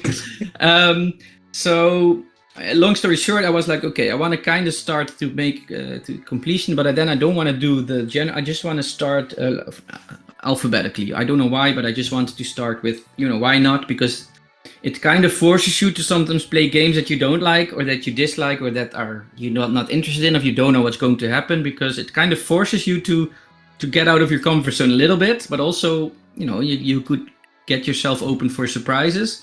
So I was like, okay, let's try that. So I was looking in last year, I was looking what I want to do. So I looked into A Place for the Unwilling, and I was like, I'm not sure. Narrative game. I like narrative games like 13 Sentinel and Spiritfarer. Those are very great games, but I wasn't sure. It didn't really appeal to me. You should have listened to yourself, right? Yeah, exactly. So I was like, and then I was like, okay, then you have Attack on Titan. Okay, I do Attack on Titan. I don't. Okay, you know what? So I looked it up. You can play Attack on Titan 2, but you get the entire story of the anime or the manga. So I was like, okay, let's watch Attack on Titan. And so I started to watch Attack on Titan Crunchyroll, and I was so fucking hooked, and it's the best series ever. And I'm just like, oh my god! And every week, I'm on Monday morning I have like a 30-minute window, and every week I check it. It's been a while that I really been looking forward to a series. It's so great. Attack on Titan, go watch it. It's insane. So then I started to play the game, and then it's like a Musou game, like Dynasty Warriors. So it takes a lot of hours to complete. But I kind of got into it. So I was like, okay, so I can do Attack on Titan. I can do it. I can. Okay, you know what? Let's just this year, 2022. This is going to be a good year. Oh my god, I was so wrong. I'm so sorry. But also why I'm into gaming, because it's a great escapism from everything that's going on in the world. So we all know what's going to happen right now. So anyway, forget it. We're gaming right now, but my heart is also with the people there. It's disgusting what's happening, but it's not about that. But so sorry, I don't know. No, it's okay. It's Anyway, okay. It's good to know what's happening, and my heart is for them also. It's very bad. Things are happening in the world, and if there's anything I could do, and I probably we start some stream and ask people to donate to the cause. That's, I think, the best we can do right now. We feel so helpless sometimes, but anyway, so I decided, okay, this year I'm going to start. So I started the Play Free Unwilling. So my goal, technically, basically, is to just play all the games, complete all the games from A to Z. And I know, I'm fully aware that's, of course, impossible. Oh, it's gonna be but I mean, people say that Stadia is dead, but it's still alive. So I'm gonna kill Stadia. I love that. Kill Stadia. Yeah. And I'm going to just play all the games, complete them all, and I haven't done it yet, but I'm working on it. I have more free time from now on, because I finished 4 games now. To also make like an in memoriam completionist style video, like, okay, this is the journey, this is how I got it, this is what I thought of the game, this is my review, this is my opinion. In the end, how long did it take, and how is it completed, and basically inspired by the completionist. Something like that, something similar. That was in the back of my mind that I wanted to do. So already we are now on 2nd month. We were busy 2 months. So I played Arian on the Secret of Seasons, Attack on Titan 2, and I'm not going to start them all from scratch. If I play them already, I'm going to continue that, but just of course, because then it's going to be even worse. Attack on Titan 2, Play Free Unwilling, and already with the Play Free Unwilling, I was like, okay, I have to play this game. I'm not interested in it, but okay, let's sit back. And it's a narrative you have to read. There is no voice acting. I'm like, okay, I'm going to read a book. Not really my medium anymore, but okay, you know what? I'm just going to start. Just sit back, read about it. And I just got so involved in the story, and it's actually such a good story, and it has multiple endings, and the way to get there, and the way the characters, I got so involved with. So I'm so happy that I already got the first game for me is already a hidden gem, and that was one of the things that I wanted, right? I wanted a game that I could never complete. For example, Celeste is coming with the sea that every week you're gonna try a level a few times, you're gonna cry, break your controller, and then try it next week, right? Something like that. Yeah. But also, maybe find a game that you wouldn't be interested in, and you end up really liking. So that happened with the Play Free Unwilling. I finished Attack on Titan 2, also a game that I would never really played if I didn't think about this project. So already for me, it's a success. And now we did Assassin's Creed 3 Remastered. I'm just done, and now I'm actually playing Assassin's Creed Liberation. So there's another part. I'm gonna have to play through all the Assassin's Creed. So that's why I hesitated a bit to start. I'm like, okay, I like Assassin's Creed. Sometimes it's a hit or miss, but most of the time I like the historic settings. I like the combat most of the time, but it has its flaws, right? And so I was like, okay, do I really want to do it? And I'm like, okay, you know what? I'm just going to start, see where I end. And well, 2 months in, and already, again, I really enjoy it. So that's so awesome. Far, so yeah. So there you have it, guys. Malaysia. So if you like completionists, if you like people completing games, also Malaysia is very active with the chat. He's very, I like the way he interacts with the chat. He's very, active. I don't know. I can just repeat myself. Chat. But yeah. I just love Malaysia. I just love watching him. He's awesome. So Malaysia, where can people find you? Well, my YouTube is Malaysia Online. So even though I'm not much online, but I try to get more consistency in. So at least on Sunday nights I will stream. Sunday, Friday, and Tuesday, most likely. It's going to be the 3 streaming days. So you can find me there. My Twitter is also Malaysia Online.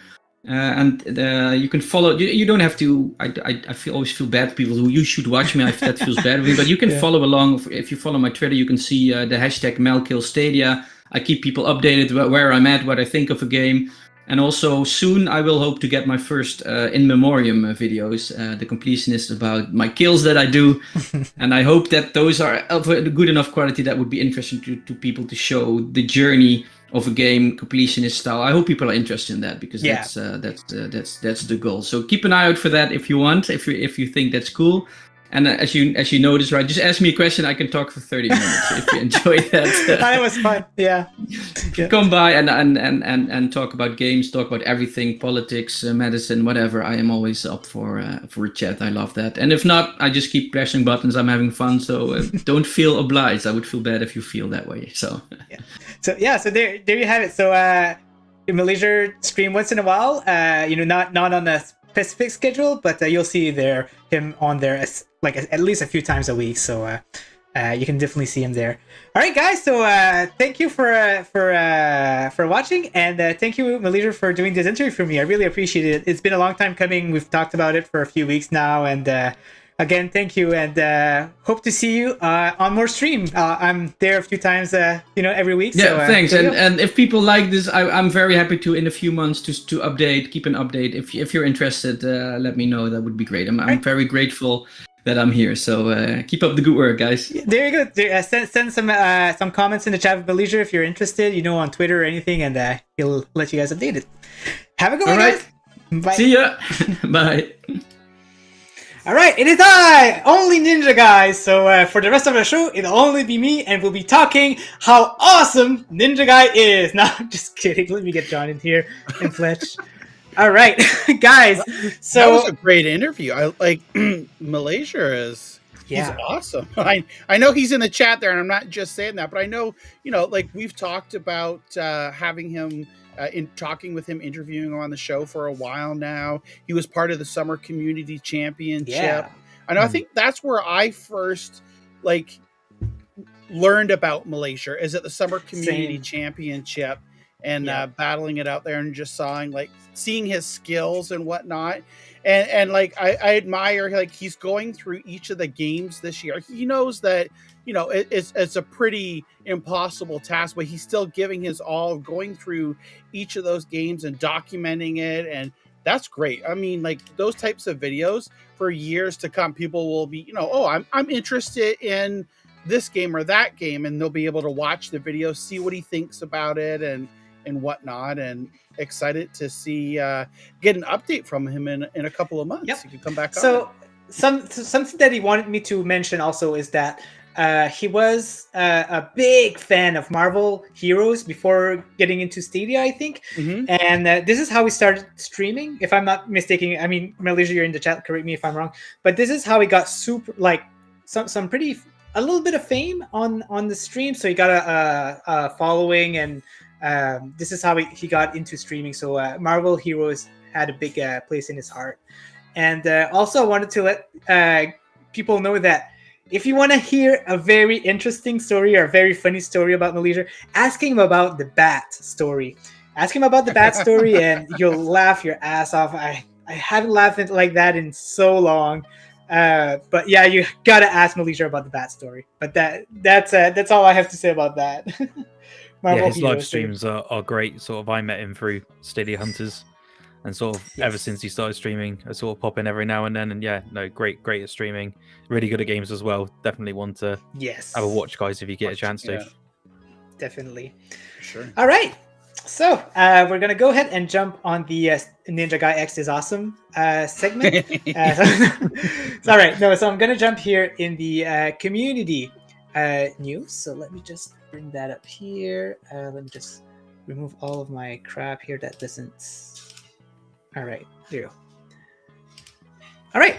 So just something here that I want to talk about. It was part of the news, but I think that John forgot to mention it.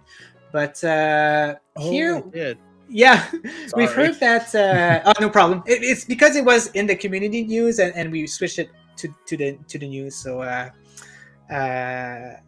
So that's why. Anyway, so I'm just looking at Malaysia's messages here, which makes me laugh.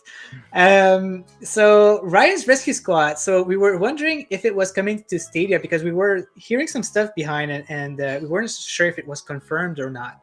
But John here asked them if it was planned to be there on March 4th for Google Stadia, and they did mention it. It says it's our intention. Ryan tells us that he's going to need as much help as possible to save his friend. Thank you for your interest, John.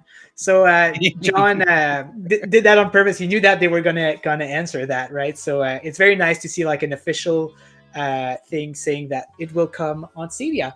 So look for it for Ryan's Rescue Squad on March 4th. Review coming soon. That's all I can Yeah. say. Yes, exactly. 100%, right? 100%. 100% completion and everything, right? I All hope the right. achievements are easy. Yeah. So now to the community news. So Clive has now been doing some shows for 2 years now, and you can look forward for Monday, where he's gonna celebrate his second anniversary. So he's gonna talk about massive Ubisoft games coming, Cyberpunk update, and all the news. So So that was Yeah. actually this past Monday.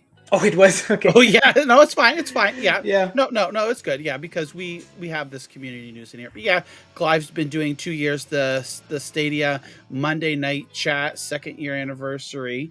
So yeah, Clive he's like one of the staples in the Stadia community here. Always has awesome insight on stuff. Very, very thoughtful. Very well organized. Like all of everything that Clive does, and he's funny as heck too. You can see the stuff there. Like it's just so funny. We need to get Clive on here too one time. But I'm just laughing here. But he's very meticulous as well. So all of his stuff is fact based, or if it's his opinion, he backs it up. God, he backs it up with a lot of information. So just a big shout out to Clive as well. Funny. I love it. But yeah, he just recently celebrated his 2-year anniversary of being a Stadia content creator. Yeah, very nice. I would want to add also that like he's never transparent. Like when you have an opinion on something, he's gonna go ahead and mention it, and that's what I like about Clive. He's not scared to hide anything. So yeah. Next up, we got Dad Plays Game. Once again, guys, just a reminder that this Saturday, this Saturday, actually. Oh my gosh, it goes by so fast. He's having a 12-hour stream. It's a charity live stream where you can donate to a mental health, not institute, but charity, basically a mental health charity. And he'll be having 11 giveaways, 7 games, which is considered all strategy games, which you haven't played in a while. So it's going to be very interesting to see him play these. And 7 hot sauce milestones, meaning that if you give away a certain amount of money, he'll be having like spoonful of hot sauce, I think. And it's like the second most hottest pepper, right? Hot pepper in there. So it's going to be crazy. To see him do that. I don't know how he does it. Like just one of those makes me almost die. So my mouth is getting hot just of you talking about it, right? It's just exactly. And it was awesome when he was on last week. We talked to him about this, and is like Bjorn's like another great individual, and so sad to hear about the loss of his sister. But he takes those losses and turns it around, and he's doing an amazing thing for charity here, and for, like you mentioned, the mental health here. So yeah, I think that starts tomorrow at 6 a.m. Eastern, which is noon his time, right? And goes for 12 hours. So it basically is going to be from 6 a.m. Eastern until 6 p.m. Eastern. And then of course, whatever in your particular time zone there is what it'll be. But yeah, definitely check it out. Awesome, it's gonna be a fun time. That Plays Game is very fun to watch. He speaks a lot. He's he there's never dead time on his stream, so it's gonna be very fun. Yeah. Yep. Andrew Peterson, which is Caliphate, is a new streamer, guys. So we can welcome him to the Stadia community. He's been around for a while, but he's actually now a content creator. So I'm gonna go ahead and copy the link here. Yep, I've got those in the chat there. You got it? Okay, perfect. Yep, I put his YouTube. He stopped streaming with Twitch for right now because he was having some issues. But yeah, he's also a good friend of Ray, the gaming cyborg, which we've had Ray on here as well. So we wanted to give him a shout out and some recognition. He was going to try to be on the show here for a couple of minutes, but I think he had to go pick up his daughter or something, another family commitment. So, Okay. yeah. Yeah, it's still nice to see new content creators coming in, and it's nice to, it's good to welcome them with warm heart. But Califet, like I mentioned, has been there for a bit. I recall seeing him at some place, probably at Ray's stream and stuff like that, a few times. So he's pretty familiar with how it works. So if you guys want to see what he does, go ahead and click that link. Now with InLead, of course, with his beautiful looking graphic there. So he has updated the Stadia Pro gaming monitor with 5 new pro games, which we've talked about on this week's on Stadia. 3 pro games. That is, we need to make a correction on that. There's actually 4 pro games leaving in February 2022. We've got 135 pro games since November 2019 and 52 pro games in March 2022. And just a quick anecdote, InLead is now a moderator for the wiki of Stadia on the Stadia Reddit. So he's going to be taking care of keeping that the Stadia Pro up to date and other things there. But it's nice to having him on the team because he's like very good at keeping track of that. So I also take care of the wiki at the moment, and I'm not really touching that part of the wiki because I know that InLead he is pretty good at keeping that maintained. So very nice. Next up, we got Joshua LeBlanc. Let's go. He's showing his nice 4-colored controller there.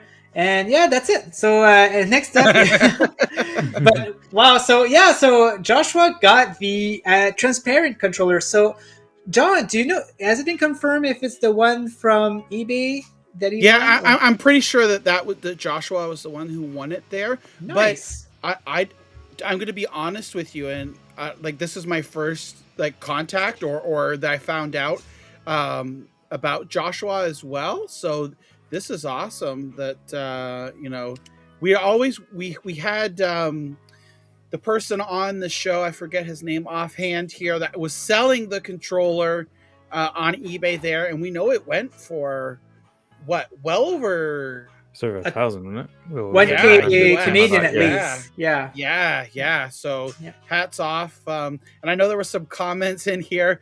People were like, "Can you move the controller over slightly so that it's in line with the other ones?" Centered a bit. So, I've realized that. Yeah, move it over. That's funny.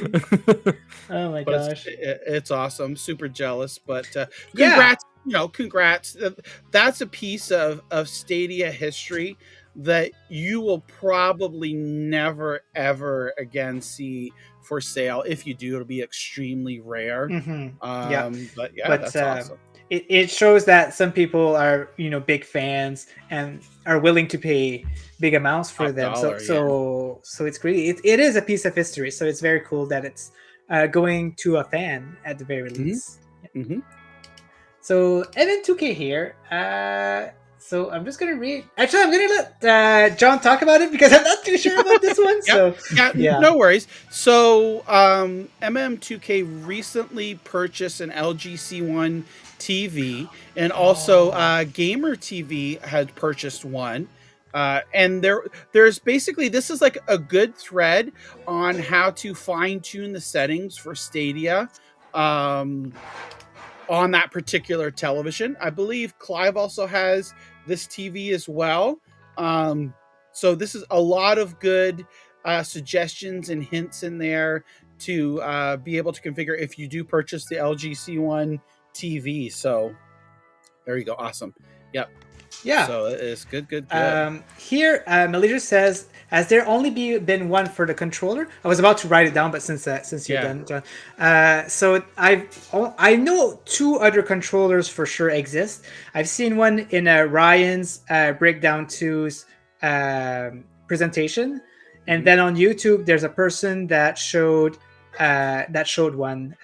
He was part of the dev team. Yeah, those were only handed out to the launch team. I think, if memory serves correct, there's 15 or maybe 20 total, but we've only saw, like Ninja has mentioned here, a handful of people that have actually like shown it. So Exactly. Yeah. Maybe we'll see some more going around. Hopefully.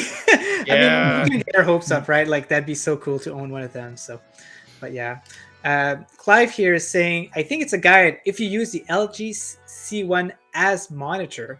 Oh, That's, as a interesting. monitor rather than Yeah. just a television. Okay, yeah. And because I know like by default there was some settings, Gamer TV was mentioning that like the Stadia looked fuzzy on it or something like that, and MM2K and Gamer TV were going back and forth. So I just thought, this is a great little thread if anybody has questions on setting it up as a monitor and things like that. Yeah. Look, MM2K is right there. Look, Mama, we made it. I could just hear it in his voice too. In my head. Hey, Mama, Oh, let me Lord. show you something. Yeah. Oh man. Oh, This I'm is laughing. great. Oh my gosh. So Grace has left the Stadia community post job for a few months now, but she is still very fond to the Stadia community, and it shows right here. So the Reddit mod has created a cup with all of their logos in there for her. So this is a very heartwarming gift from the Reddit moderators. I've been talking to the moderators lately just because I'm part of the wiki, and they're all so nice. It's a very cool team, and to see a gesture like that done for Grace, in my opinion, is very cool. Yeah, that's awesome. I love that cup because it's got everyone's little logo on it, and it's got Grace's guac because she's a big fan of guac. So, and I think even like in the thread there, someone asked, "Can I buy that cup?" Or where can I buy it? But that's awesome. Like that's such a nice gesture, and they also gave her those plushies as well. So That's it was awesome. Like you mentioned, like Grace will always be a part of the Stadia community as being one of the first community managers for Stadia. So that was so awesome to see that. I agree. All right. So Triangle Studios, this is the company who's making From Space and who has released It Came From Space on Stadia. So I was lurking around their Discord because they're starting to be pretty active. I think we're gonna hear a From Space announcement sometime soon. I'm not sure. It feels like it. And so I've been lurking around there, but something interesting that Remco said is that there's more going in the background. And excuse me. Whew. Okay, so and he's talking about Mickey Storm and the Cursed Mask. So this is a game. It's a platformer. It's it's a weird game. You're on a inflatable tube, and you're sliding across like water slides and stuff like that. But it's very cool. It reminds me of Sonic Boom and the Shattered Crystal for some reason. But anyway, it says some of it related to new platforms as well. But we haven't been able to release the patch yet. Sorry for to be vague about it, but it really isn't in our hands right now.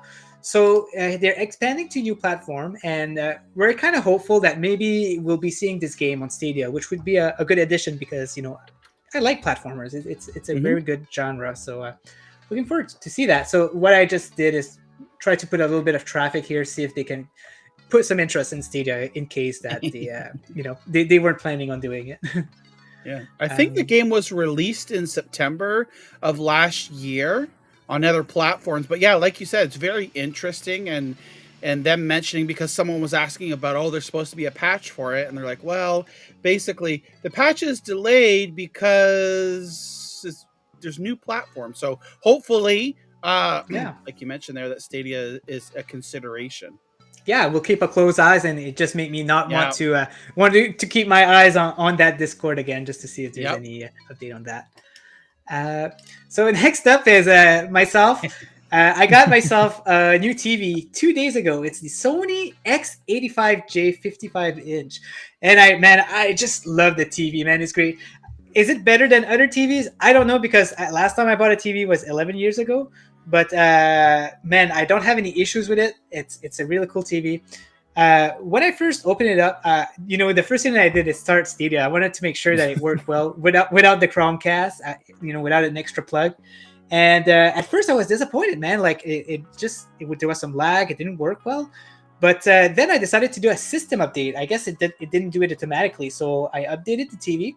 And I also forgot to switch it to game mode, so that might have been it also. But I did both of those, and then it's a flawless experience. It's as good as the Chromecast.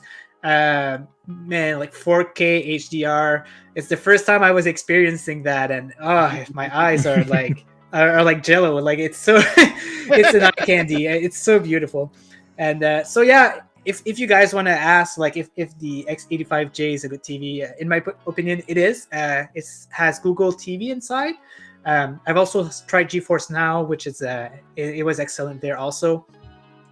Hopefully, we'll be seeing Luna on there if whenever we get Luna to Canada. But yeah, it's a TV that I recommend. See, seeing that, I wanted to buy another TV, but then realised I only bought mine 3 years ago, and I was like, maybe I not know yet. it's the same. Maybe wait a little bit. Yeah. Exactly. Yeah, I know, because your LG is not compatible with some of the new features. That's unfortunate. But Sad. So yeah, we might see John buying a new TV sometime soon. I hope so, but I doubt it. Yeah. Speaking of TV, we are now sponsored by McDonald's. So here is a McDonald's commercial.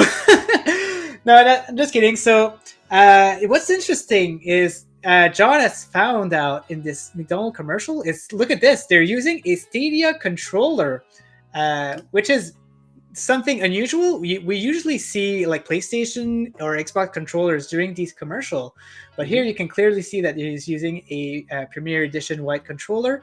And is that Founders. it is. It's a Founders. That's I wasn't Founders sure as well, and you can tell it by the because I know some people are like, Analogs, right? oh well, those aren't Stadia controllers. Well, yeah, you can tell by the analogs. They are the orange, and then you also had some people. Well, of course, moving those goalposts further back. Well, probably because they were on sale and there's so much of them. That's the only reason they're using them. So Yeah. like trying to the little bit of Yeah. joy that we find in this, they're trying to discount it by making up some excuse. I think it's pretty cool because this is an ad out of the UK. It's Stadia controllers. In the grand scheme of things, sure, it doesn't mean much, but it's a little bit more brand awareness, right? So these are just these are little things that are slowly starting to creep in that shows progress. Right? Exactly. Is it going to get Elden Ring on Stadia? No, right? No, for sure. Really? It's not going to. Yeah. But who knows? This is just more people being aware of it. Maybe we'll get a Stadia Happy Meal. Of course not. But Shout out to McDonald's UK. Yeah. No, wait, you forgot. Shout out to McDonald's. I will just say, on the space of adverts, there was also another company that did an advert with a Stadia controller in it. I think it was like a Finnish or a Dutch company. I can't remember the exact company name now. I was trying to find it beforehand, but I can't find it. But there was another advert recently, and they were also using a Stadia controller. I'd like to. That's awesome. I thought you wanted as a clear one. Yeah, that was a funny one. I just, like, is these little bits. I just want to know the story behind, right? Like, is the director, was he like a Stadia fan and he brought his controllers? Like, you just don't know, and I wish we would know like the story behind it for sure. But it's interesting nonetheless, right? Like, this is cool to be able to see these little bits of information. Yeah. My biggest logical guess is that Google spent some money and asked them to put the controllers in there. This is like my most logical. Yeah, of course, right? Like it's product placement. Exactly. Even though it's for a couple of seconds here, it's probably some type of. And I'm pretty sure a couple of months ago there was some type of interaction either between the Stadia account and McDonald's or Shaka and McDonald's. I don't know. And people are like, "Oh, well, was this part of it?" Well, who knows, right? Never know. Maybe, maybe it could be. It's just all speculation, but regardless, this is good to see. This is a positive. Like, this is positive. This is a step forward. exactly. Just shows to the public and stuff like that. Mhm. So the Winter Community Championship, the 3 weeks are completed, and we now have our 16 finalists. So the Woohoo! 4 games has not been announced yet for the finals, but it's going to be very soon. I don't think it's going to be this weekend after all, because we haven't heard about it. I wouldn't believe that we'd do it so quickly without any advertisement. But Yeah. we'll get the 4 games on there. So we've got 16 finalists. We've got Fletch in there, but I think that you've resigned from the competition, right, Fletch? I did due to time constraints, and I Yeah. wanted to be fair to the other contenders. Yeah. So I sort of withdrew because I just don't have the time to compete. Unfortunately, so much Yeah. stuff to do. So It's understandable, and we'll be leaving the place to the 17th finalist, Humble Bum instead. I love nice. that. Is that for real? Is that his name? But, yeah. I want to know who Kid Canada is. Who's Yeah. Kid Canada 5988. I've never heard of them before. There's Kit Kat, but Kid Canada. up at the top of the leaderboard there, Max Bauer there. Yeah, very well deserved. He works. I think he worked hard on his achievement. He did some pretty insane runs. I talked to him in the background. He's from Quebec, and Awesome. he's French. He's a French Quebecer. So it was nice to talk to him. And That's then awesome. we've got Krog, which is from Germany, Mugen, Germany, Bump, Germany. Poli is the scientist from Germany, John? No, US. Oh, he's from US. Nice. Yep. Well, Vaden Malaysia from the Netherlands. Oh, there's 6'2". Malaysia. Yeah. I Gizmo was Duck. representing the UK. I'm sorry. Oh man, no more. Well, Frontier is Italian, but he does live in UK, so he can somewhat do that. Menti Power, Mysterious, Kit Kat, Cabello, and Notas, and Humblebum.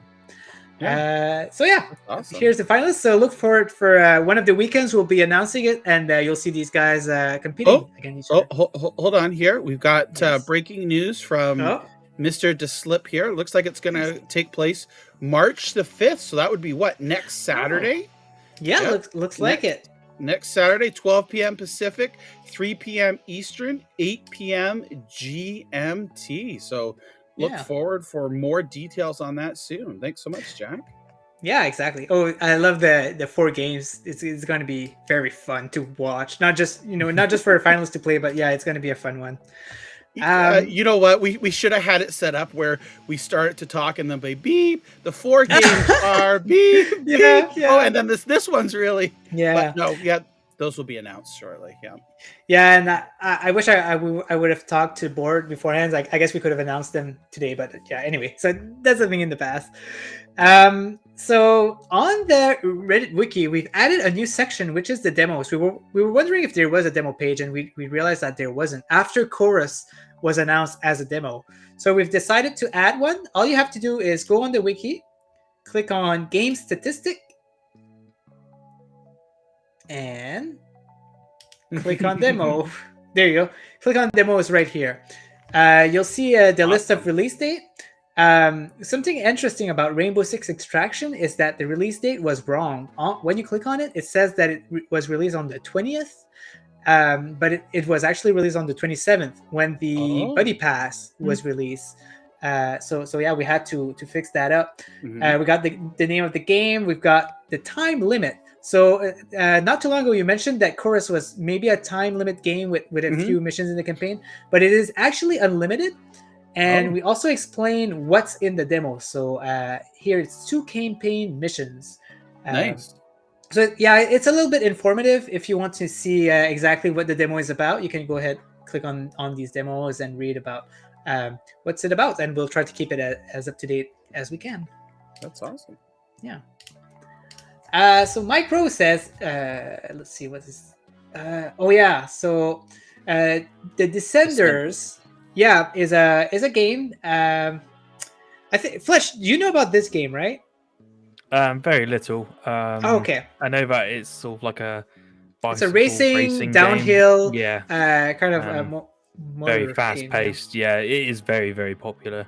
Yeah, it's been out. It's been out for I think 4 years, something like that. It's similar. Ubisoft has a similar game on Stadia. I can't remember what it's called offhand. Yeah, Okay. it's where you get the dirt bike. You're doing tricks and Oh, stunts. they're and Right things Riders like that. Republic. That's it. No, Yeah. no, there's another Or one. There's another Trials. one. Trials, right? Trials. Right? Yeah, I think that's Yeah. I think that's what it's similar to from Okay. based upon what I watched. Yeah. Okay. And so someone asked, if it would be possible to bring it to Stadia. And he was very transparent about it. He said, if Stadia want the game and want to give us money, then yeah, we could do that. So very transparent. So Google Stadia, get to work. If you want to get these developers your game, maybe give them a little incentive, and we could see it on Stadia. So you never know. If they get in contact with Stadia, they might go ahead and build something up. Maybe it's a 50-50 chance. So but it's just a little something that we wanted to show and see if just so people can get interested into that. I know that the game itself blew up when it launched on Game Pass. And ever since it launched on there, and obviously it's come off the service now. But since it launched on there, sort of it got that media traction, and it's just been growing strength to strength ever since. It's great to see sort of such a small indie developer get that much notoriety, because the game is excellent and it's got overwhelmingly positive reviews everywhere. So always good to That would see. be awesome for Stadia Pro if it would come to Stadia Pro. There. That would be great. So, and we know that they've already have a game published on Stadia as well. So Mike knows, they already have the contacts at Stadia. So who knows? Maybe we'll see it come as a Stadia Pro game, especially with all these new tools and stuff like that. It could be easier than ever just to bring it over. Yeah, and even the scientist here is like, oh my god, Stadia, don't joke around, please. It's totally worth it. That's a call arms. So they're probably aware. So you never know. Yeah.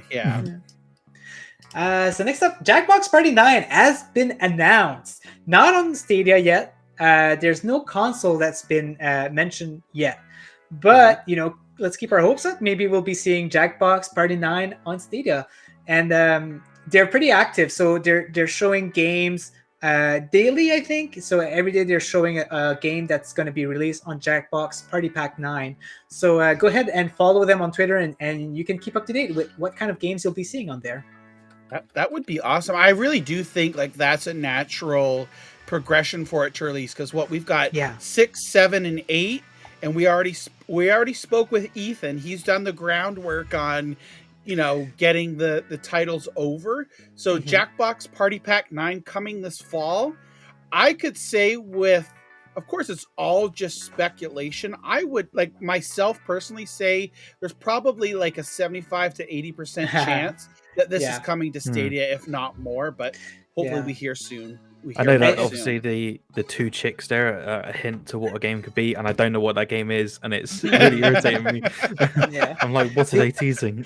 The Ethan, like you said, build up. I think he built up tech to port this game easily, from what I got from the interview. So if it's running from the same kind of engine, then it should be pretty easy, right, to port it. So I think that it's very possible. Yeah, for sure. So today we've seen something on Reddit, which is kind of cool. I don't think I have my sound enabled, but let me put that link. Do you want me to see if I could play it and share with the sound? You know what? I can just close it down and put it back on. I just need to put it back with sound. Yeah, give me a second. And we could just mute ourselves, Fletch and I, just so there's no feedback. Oh. Okay. Share audio. There you go. And so let me close this here. So what this person did, they put some they recorded sounds coming from the controller. Like you can see, he scratched the back, tapped the right side of his controller, click, and he recorded all of that in a mixing music app.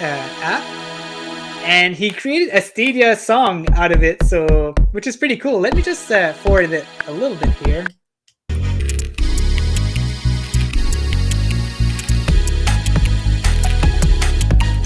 So you can see that this person, Sagara Productions, is pretty talented, and it's very nice to to see like some Stadia love, like doing something like that. It's pretty crazy.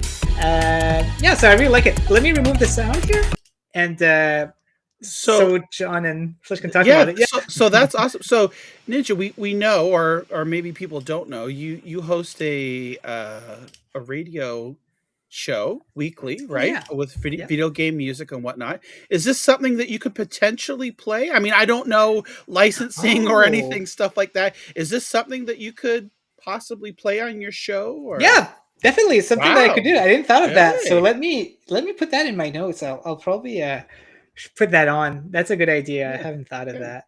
And I thought you were maybe gonna ask, like, Oh. can you make a song like that? I was like, oh my gosh, probably not. Well, I mean, you did the intro for the Stadia-versary, second year anniversary, which was awesome.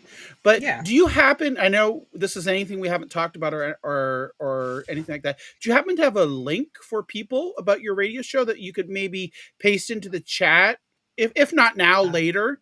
That way they could find out a little bit about it and. Yeah, Just a and little- unfortunately, it's only live at the moment. I don't have any Oh, okay. pages created Okay. for it, Okay. but they plan on doing the podcast. So they'll Okay. be adding older episodes to a podcast. Sometimes we talked about it. Oh, They nice. haven't implemented it yet, but I can't wait because some people can't make it to the show live. So I'm looking forward for them to put it on, and I'll be announcing it for sure whenever they do it. So Great. it's going to be on my Twitter for sure. That's awesome. Yeah. Next up is Stadia icons. So as you might have seen on my desktop not too long ago, I had a bunch of icons. So here, Eric Laurie, has created something pretty exceptional, and he must have taken a lot of time to do that. So it's kind of a website. So let me show you guys here. So Stadia icons .web.app. So it's pretty easy to remember, but all you have to do basically is search for whatever game you want to have here. So let's just do A Place for the Unwilling, since I don't have that one. You click the icon, it's loading up, and then you click this button here. My computer is a little bit slower when I share my screen, and then you click install. And that's it. So now the icon is on my desktop. And what's nice about it, let me just take an icon here randomly. And so it basically acts like a PC game, which is kind of cool. So you just double click on it. It opens up. Oops. It opens your games up, and you don't need to do anything else. It's very convenient if you plan on playing your games on PC. And very efficient. You don't need to go on the website. Just it acts basically like a game. So now, but the only thing is that you have to click here to make it full screen. But that's it. Yeah, that's just one less step, right? You can go right into the game there. Exactly. It makes it more convenient, and I feel like it's just a next step to make it almost seamless for. Let me remove that Malaysia conversation here, but seamless for like as if you'd be like a PC player, right? It's just, oh my gosh, can I put the right thing here? There it is. Okay, so yeah. So I don't mean to interrupt you here, but it looks like Malaysia says here, I'm back. 4 final games have been announced. He says, really? Check Twitter. So really, maybe we've Let's have got the Winter CC. That'd be nice. Yeah. So the Winter. All right, look at that. Oh, here we go. I'll let John read that for you guys. Oh, okay. So it says here, just a week until the live 16 players final. We're ready to announce the games. Alrighty. So I wish I had that same voice as, are you ready to rumble? Or let's get ready to rumble. But anyways, just imagine that guy announcing it here. Round 1, 16 enter and only 8 leave in Super Animal Royale. And now if I'm not mistaken, Ninja, this is also going to be using the custom matchmaking Yes. feature that we saw in the Stadia Discord event not too long ago? Exactly. So this means that we'll be hosting the Super Animal Royale game, meaning that we won't be seeing any AI or anybody else joining. So we'll be giving like a code, I think, to get in the private match, and without any interruptions. So it's going to be very nice, very well made. I wonder who's going to camp by the storm. That's don't a go in. strategy, yeah. You never know. I'm Alrighty, gutted by that 5. Oh, damn. Yeah. I should Yeah. have been there, but oh well. So we could see here for round 2, 8 enter. So out of the 16 from round 1, 8 make it to round 2, and from round 2, only 4 will leave, and the game is Dirt 5. So Nice. that's interesting. Yep, that's been a Stadia Pro game, so that's good to hear. And then there's been an update lately, which improves the Yes. game. A lot less latency, a lot less lags. Yeah, it runs so like it runs great. Before there was an issue playing it in 4K where it would just like stop for a couple of seconds.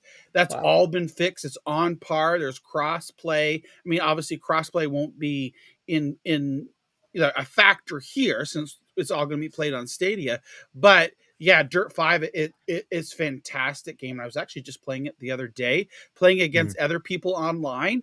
And I'm racing. I'm doing everything while I think is good, and they're just whizzing by me. I'm like, what am I doing? There's no turbo or anything like that.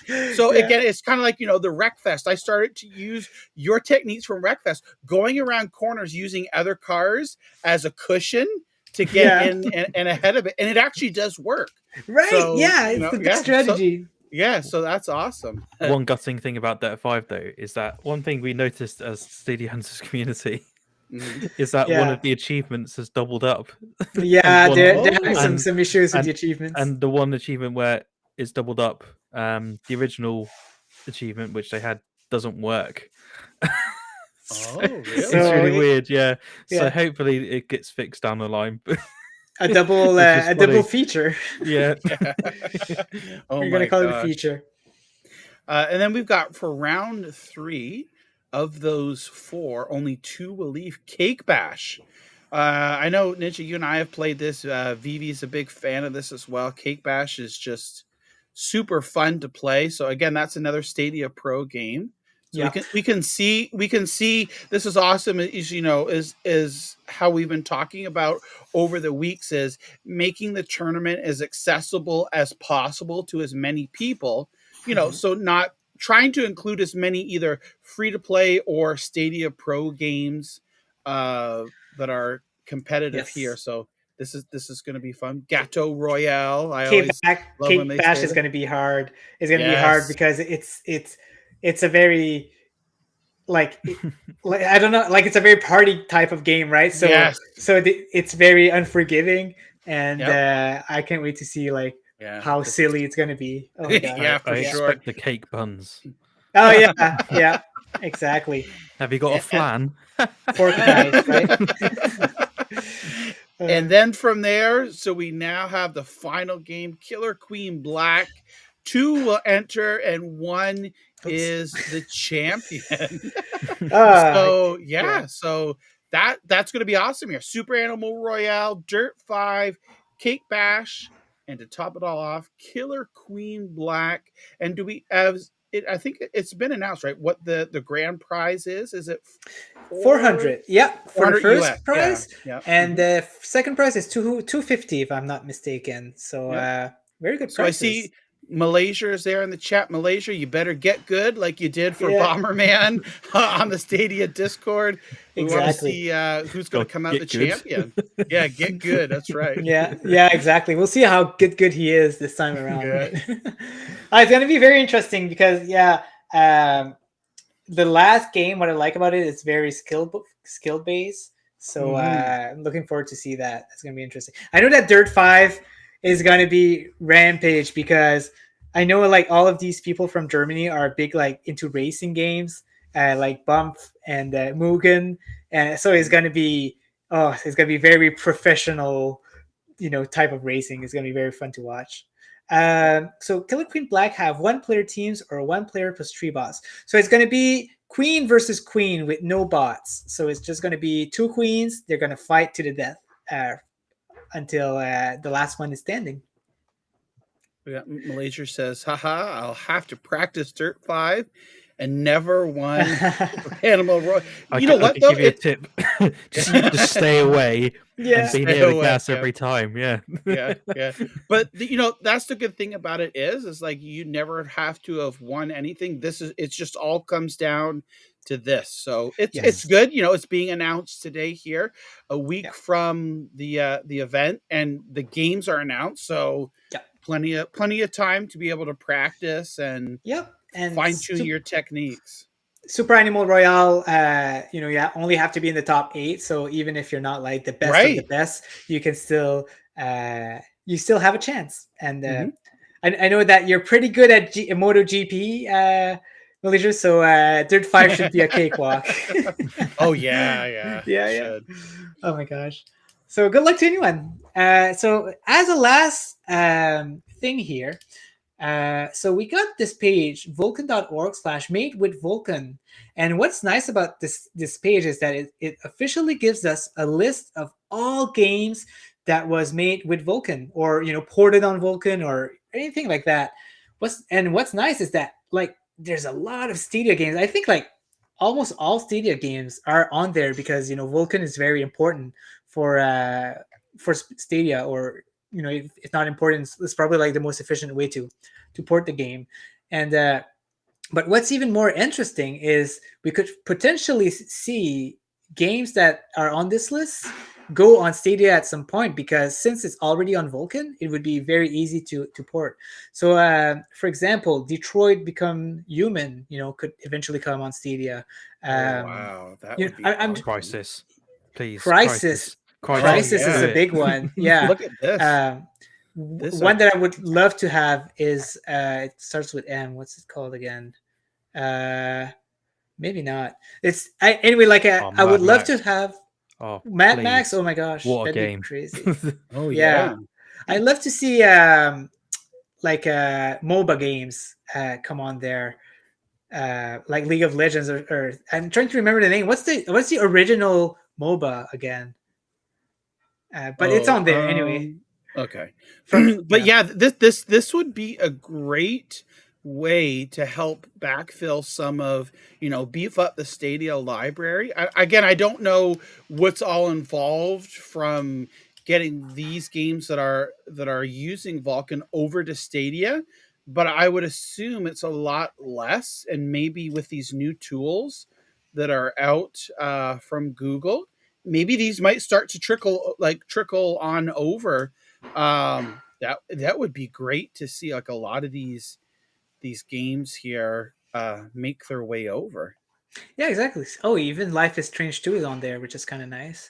Oh, and that's the one that is missing on Stadia, right? So yeah, and big shout out to and let me just put that big shout out to InLead who found this. So it's very nice of him to show this to us and share his thoughts. Cyberpunk. Yes, Cyberpunk. No, it's not there. It's not there. I was always a little suspicious that one used Wine DXVK. Well, it's confirmed. Like this is official, so it was definitely not ported using Vulkan for sure. Just because, this list is official. That's what I think anyway. Like I'm no expert, but this seems very legit. Yeah. I also just want to mention real quick. I just noticed it now. Shout out to Malaysia about 20 minutes ago or so. Bought a cup of coffee. Thank you so much, Malaysia. I appreciate that. Yeah, that's awesome. I thought I heard a ding in the background, but I wasn't quite sure. And then I checked and saw. So hats off to Malaysia. Definitely check out Malaysia. Awesome individual. And hopefully we can have him come back online in a couple of months and give us an update on his game status. Who knows? Maybe we will have Malaysia back on here 2 weeks from tonight, right? As in anointing him as the Winter Community Championship king. He can take it all. We never know. If we do, we will have a ceremony to anoint the Winter Community Championship whoever wins, king or queen. Yeah. So Fletch will good be luck to singing everybody. the official Stadia winner song. Uh, Oh, Well, I with thought- like a Celine My Dion type of voice. So yeah, my I singing thought- voice. Oh, Yeah. I don't know about that. yeah, exactly. So that will be Oh awesome. man, yeah. So that's all we had for the news, folks. Yep. So let me just close that before I start showing some conversation that we have with Malaysia again. Oh, I'll There make you an go. update. I've Yeah. almost completed. I've almost completed another game to bring it to 51 completions now. Ooh, Getting good. there. I'm getting Yeah. there to that 100. Nice. So Oh much my work. gosh. So yeah, John, I think that wraps it up for today. Or do you think? Yeah. I think sometimes we do have like an open mic Yeah. question or things like that. Oh, I hear another in the back of my speakers here. I hear something. Again, thank you. I don't know what it is. That's generally a cup of coffee, but with Restream it doesn't show up. So thank you so much, whoever just did that cup of coffee. I will definitely tweet it out. I'll retweet and say thank Yeah. you again. Thank you so much. But yeah, generally we have an open mic here, but we've been kind of on for a little while here, so maybe we'll save that open mic for next week. Yeah. Definitely check out Dad Plays Games tomorrow, or maybe even depending where you live today. Could be Saturday, wherever you're at. I know Fletch is probably almost Saturday for you, right? Yeah. 10 more minutes 10 or to 11 minutes. Yeah. Oh my gosh. Yeah. Oh yeah. So yeah, definitely check that out. And a huge thank you to everybody here. Thank you, NinjaGuy X. Thank you, Fletch, everyone in the chat. Malaysia, thanks for coming on. I know this was an interview that you were able to get Ninja today, so that was really great. appreciate that. And, and awesome. And let's see here. Oh, there we go, Granite. Oh, thank you so much, Granite. It's showing up here. Thank you for the cup of coffee. Appreciate that. Wow, so much love from everybody here. And I like we say, I love doing the show each and every week. We're trying to finalize some more interviews with developers. They're extremely busy, so it's a little delayed. I know we've got 2 or 3 on the go. So thank you. Yeah, go ahead. So go ahead here. Sorry, I'm looking at the chat as well, and then I'm talking, and I'm like fumbling here. So I don't have anything to say. I just want to make sure that you don't forget about the giveaway. Oh, I did. I actually did forget about the giveaway. Yeah. No one to be so. I felt like you weren't like. I felt like you were leaning to the end, so I was like, "Is he going to talk about that?" No, good. See, that's what's great. Like, we're here to check each other and make sure that we're in check here. Oh, Granite saying he didn't buy coffee. Malaysia did. So okay, well, all right. I heard something else in the background here, so I'm not 100% sure what that was. Maybe it's just mostly Martinez. Thank you so much. It's mostly Martinez with a cup of coffee. Double. That's awesome. Thank you. It's nice cold Friday evening. Appreciate that. Okay. So enough rambling on here. Let's see. So for those that are wanted to get into the raffle for the chance to win Cyberpunk 2077 on Stadia, type in hashtag Stadium Connect North. We're gonna give that away here. I'm looking here at the bot. Make sure everyone is all in check here. We've got a lot of entries in here. Lots of people. PyCon, Rebellica, Scooter Rama's Arena, Miss T22, Granite, Exception, Daniel. Lots of people here. Now remember, in order to claim your prize, you've got to be here. So hopefully everybody is here that wins. So I'm going to go ahead and do this here because I'm just rambling on. Blah, blah, blah, blah, blah. Good luck, everyone. What do they call people in Cyberpunk again? It's tombs, isn't it? Yeah. Something like that. Tombs. Okay, here we go. So we're going to click on roll it. And our winner is Miss T22.